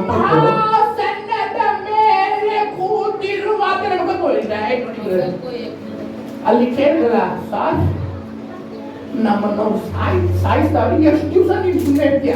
ಕೊಡು ಜಡ್ಜ್ಮೆಂಟು. ಎಷ್ಟು ದಿವಸ ಕೂಡ ಜಡ್ಜ್ಮೆಂಟ್. ಇವಾಗ ಆ ದಿನ ಬಂದ್ಬಿಡ್ತು. ಸಿಂಹಾಸನದ ಮೇಲೆ ಕೂತಿರುವಾತನ ಮುಖಕ್ಕೂ ಯಾಕೆ ಆತನ ಮುಖ ನೋಡಿದ್ರೆ ಮೋಶೆ ಕೂಡ ಸತ್ತೋಗ್ಬಿಡ್ತಾ ಇದ್ರು. ಆತನ ಮುಖ ನೋಡಿದ್ರೆ ಜನ ಎಲ್ಲ ಸತ್ತೋಗ್ಬಿಡ್ತಾ ಇದ್ರು. ಅದಕ್ಕೆ ಮುಖ ತೋರಿಸ್ತಾ ಇರಲಿಲ್ಲ. ಇವಾಗ ಆತನ ಮುಖ ತೋರಿಸುವಂತ ಸಮಯ ಬಂದಿದೆ ಕೋಪದಿಂದ. ಆಮೇಲೆ ಕುರಿಯಾದಾತನ ಕೋಪಕ್ಕೂ ನಮ್ಮನ್ನು ಮರೆ ಮಾಡಿರಿ. ಯಾರು ದೊಡ್ಡ ದೊಡ್ಡ ಬೆಟ್ಟಗಳನ್ನ ಹೋಗಿ ಕೇಳ್ತಾರೆ, ಆದ್ರೆ ಮರಣ ಅವ್ರ ಹತ್ರ ಬರುವುದಿಲ್ಲ. ಇದರಲ್ಲಿ 7ನೇ ಮುದ್ರೆ, ಪ್ರಕಟಣೆ 8ನೇ ಅಧ್ಯಾಯ 1ನೇ ವಚನ. ಪ್ರಕಟಣೆ 8ನೇ ಆತನು 7ನೇ ಮುದ್ರೆಯನ್ನು ಹೊಡೆದಾಗ ಸುಮಾರು ಅರ್ಧ ಗಂಟೆ ಹೊತ್ತಿನವರೆಗೂ ಪರಲೋಕ ನಿಶ್ಶಬ್ದವಾಗಿದ್ದು ಇದೆ. 7ನೇ ಮುದ್ರೆ ಹೊಡೆದಾಗ, 6ನೇ ಮುದ್ರೆ ಹೊಡೆದಾಗ ಆರು ಯಾರು ಚೊಕ್ಕಂಡಪ್ಪ ಚೊಕ್ಕಂಡಿ ಸೊಲ್ಲಂಗಮ್ಮ ಸೊಲ್ಲುಂಬ. ಆರು ಯಾರು ನಿಮ್ಮ ಮನೆ ಮೂಲೆ ಜೋರಾಗಿ ಬರಬಾರ್ದು. ಟಿವಿಯಲ್ಲಿ 6 ಅಂತ ಜೋರಾಗಿ ಚಪ್ಪಾಳೆ ಹಿಡ್ಕೊಂಡು ಜೋರಾಗಿ ಕೂಗಾಡ್ತಾರೆ. 6 ಅನ್ನೋದು ಬರಬಾರ್ದು. 6 ಯಾರು? ಸೈತಾನ. 6ನೇ ಮುದ್ರೆ ಹೊಡೆದಾಗ ಸರ್ವನಾಶ ಭೂಮಂಡಲದ ಮೇಲೆ ಬರುವುದು. 7ನೇ ಮುದ್ರೆ ಹೊಡೆದಾಗ ಪರಲೋಕ ನಿಶ್ಶಬ್ದ ಆಗುತ್ತೆ. ಯಾಕೆ? ದೇವರ ಮಕ್ಕಳಾದ ನಮ್ಮ ಪ್ರಾರ್ಥನೆ ದೇವರ ಸನ್ನಿಧಿಗೆ. ದೇವರ ಸನ್ನಿಧಿಯಲ್ಲಿ ನಿಂತಿರುವ 7 ಮಂದಿ ದೇವದೂತರನ್ನು ಕಂಡೆನು. ಅವರಿಗೆ 7 ತುತ್ತೂರಿಗಳು ಕೊಡಲ್ಪಟ್ಟವು. ಆಮೇಲೆ ಮತ್ತೊಬ್ಬ ದೇವದೂತನು ಬಂದು ಯಜ್ಞವೇದಿಯ ಬಳಿಯಲ್ಲಿ ನಿಂತನು. ಅವನ ಕೈಯಲ್ಲಿ ಚಿನ್ನದ ಧೂಪಾರತಿ ಇತ್ತು. ಆಮೇಲೆ ಸಿಂಹಾಸನದ ಮುಂದಣ ಚಿನ್ನದ ಧೂಪ ವೇದಿಯ ಮೇಲೆ ದೇವಜನರೆಲ್ಲರ ಪ್ರಾರ್ಥನೆಗಳ 7ನೇ ಮುದ್ರೆ ಏನ್ ಗೊತ್ತಾ? ನಮ್ಮ ಒಂದು ಪ್ರಾರ್ಥನೆ ಮಿಸ್ ಆಗಲ್ಲ. ದೇವರ ಸಾನ್ನಿಧ್ಯಕ್ಕೆ ಏರಿ ಬರುತ್ತೆ. ಏರಿ ಬಂದು ಏನಾಗುತ್ತೆ? ಉತ್ತರ, ಆಶೀರ್ವಾದ. ಈ ಲೋಕದಲ್ಲಿ ನಾವು ಏನೇನು ಕಷ್ಟಪಟ್ಟಿದೀವೋ 1000ದಷ್ಟು ಆಶೀರ್ವಾದ ಮೇಲಿನ ಲೋಕದಲ್ಲಿ ಸಿಗುತ್ತೆ. ಒಂದೊಂದು ಪ್ರಾರ್ಥನೆಗೂ 1000ದಷ್ಟು ನಾವು ಬೇಡೋದಕ್ಕಿಂತ, ನಾವು ಯೋಚಿಸೋದಕ್ಕಿಂತ ಅತ್ಯಧಿಕವಾದ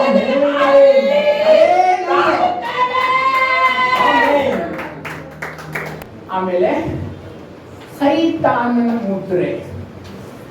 ಪ್ರಕಟಣೆ 13ನೇ ಅಧ್ಯಾಯ 18ನೇ ವಚನ. ಪ್ರಕಟಣೆ 13ನೇ ಅಧ್ಯಾಯ 18ನೇ ವಚನ. ಇದರಲ್ಲಿ ಜ್ಞಾನವು ಅಡಕವಾಗಿದೆ. ಬುದ್ಧಿವಂತನು ಆ ಮೃಗದ ಅಂಕೆಯನ್ನು ಎಣಿಸಲಿ. ಅದು ಒಬ್ಬ ಮನುಷ್ಯನನ್ನು ಸೂಚಿಸುವ ಅಂಕೆಯಾಗಿದೆ. ಅದು ಒಬ್ಬ ಮನುಷ್ಯನನ್ನು. ಆಮೇಲೆ ಅದರ ಅಂಕೆಯು 666. ಆಸ್ಟ್ರೇಲಿಯಾದಲ್ಲಿ ಸ್ಟಾರ್ಟ್ ಮಾಡಿದಾರಂತೆ ಚಿಪ್ಪುಗಳು ಹಾಕೋದು. ಇಂಗ್ಲೆಂಡ್ ಅಲ್ಲಿ ಇದೇ ವರ್ಷ ಸ್ಟಾರ್ಟ್ ಮಾಡಕ್ಕೆ ಕಾಯ್ತಾ ಇದ್ದಾರಂತೆ. ಇವಾಗ ಮಾರ್ಚ್ ಅಲ್ಲಿ ವಾರ್ಷಿಕ ಹಣಕಾಸಿನ ಮಾರ್ಚ್ ಅಲ್ಲಿ. ಅದೇ ತರ ಇಂಗ್ಲೆಂಡ್ ಅಲ್ಲಿ ಜನವರಿಯಿಂದ ಸ್ಟಾರ್ಟ್ ಆಗ್ತಾರೆ. ಏನು? ಇಲ್ಲಿಗೊಂದು ಚಿಪ್ಪು, ಇಲ್ಲಿಗೊಂದು ಚಿಪ್ಪು ಕೈಯಲ್ಲಿ ಹಾಕಿ ಹೋಗಿ ಇಲ್ಲಿ ತೋರಿಸಿದ್ರೆ A to Z ಡೀಟೇಲ್ಸ್ ಕೊಡೋದು. ಅದಕ್ಕೆ ಅಲ್ಲಿರೋರೆಲ್ಲ ಭಯ ಬೀಳ್ತಾರೆ, ಇಂಡಿಯನ್ಸ್ ಕ್ರಿಶ್ಚಿಯನ್ ಇಲ್ಲಿ ಬಂದ್ಬಿಡಕ್ಕೆ. ಯಾಕೆ? ಇಷ್ಟಕ್ಕೂ ಅವ್ರು ಕ್ರಿಶ್ಚಿಯನ್ನು ಅವರೇ ಬೈಬಲ್ ವಾಕ್ಯ ನೆರವೇರಿಸ್ತಾ ಇದ್ದಾರೆ. 666 ಇಲ್ಲಿ ಚಿಪ್ ಇಡುವಂಥದ್ದು. ಯಾಕೆ ಇಲ್ಲಿ ಇರ್ತಾರೆ ಅಂದ್ರೆ ಕರೆಂಟ್ ಪಾಸ್ ಆಗೋದು, ಅದಕ್ಕೆ ಬೇಕಾದಂತ ರೀಚಾರ್ಜ್ ಬ್ಯಾಟ್ರಿ ಸಿಗೋದು ಇಲ್ಲಿ. ಕೊನೆ ನರ ಇಲ್ಲೇ ಇರೋದಂತೆ, ಕೊನೆ ನರ ಇಲ್ಲಿರೋದಂತೆ. ನೋಡಿ ಇಲ್ಲಿ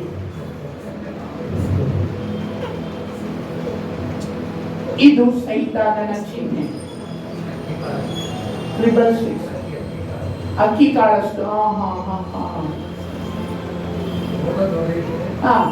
ಅದೇ ಚಿಕ್ಕದು.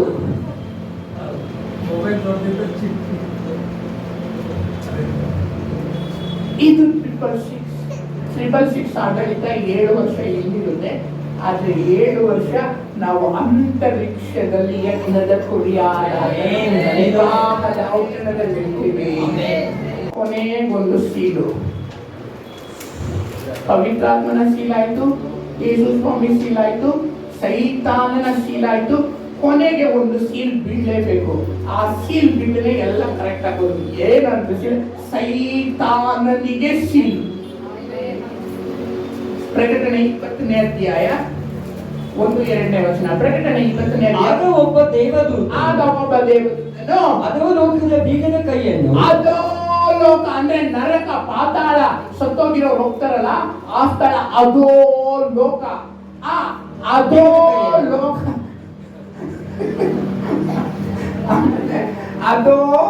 ಅಧೋಲೋಕದ ಬೀಗದ ಕೈಯನ್ನು ಅಧೋಲೋಕದ ಬೀಗದ ಕೈಯನ್ನು ದೊಡ್ಡ ಸರಪಣಿಯನ್ನು ದೊಡ್ಡ ಸರಪಣಿಯನ್ನು ಕೈಯಲ್ಲಿ ಹಿಡಿದುಕೊಂಡು ಆ, ಕೈಯಲ್ಲಿ ಹಿಡಿದುಕೊಂಡು ಪರಲೋಕದಿಂದ ಇಳಿದು ಬರುವ ಪರಲೋಕದಿಂದ ಇಳಿದು ಬಂದು ಅವನು ಪಿಶಾಚನು ಅವನ ಪರಲೋಕದಿಂದ ಇಳಿದು ಬರುವುದನ್ನು ಕಂಡೆ. ಪರಲೋಕದಿಂದ ಇಳಿದು ಬರುವುದನ್ನು ಕಂಡೆನು.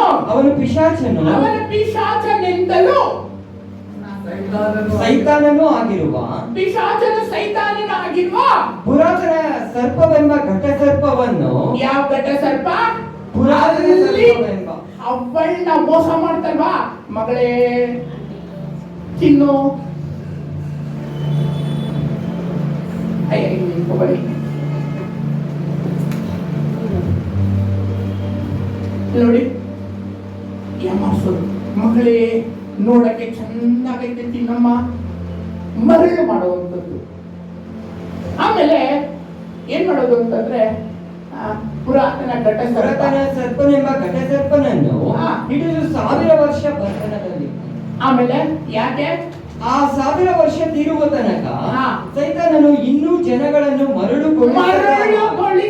ಒಂದ್ ನಿಮಿಷ ಅಯ್ಯ, ನಾನು ಹಿಂಗ್ ಕರೆಯೋಕ್ ನಿಧಾನಕ್ಕೂ ನೀವು ನನ್ನ ಹತ್ರ ಬರ್ಬೇಕು.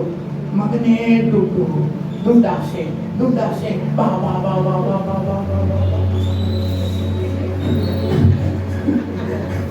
ತಾನೆ? ಇವಾಗ ಮರಳು ಮಾಡೋದು. ಮಗನೇ ಲೋಕಾಸೆ ಬಾ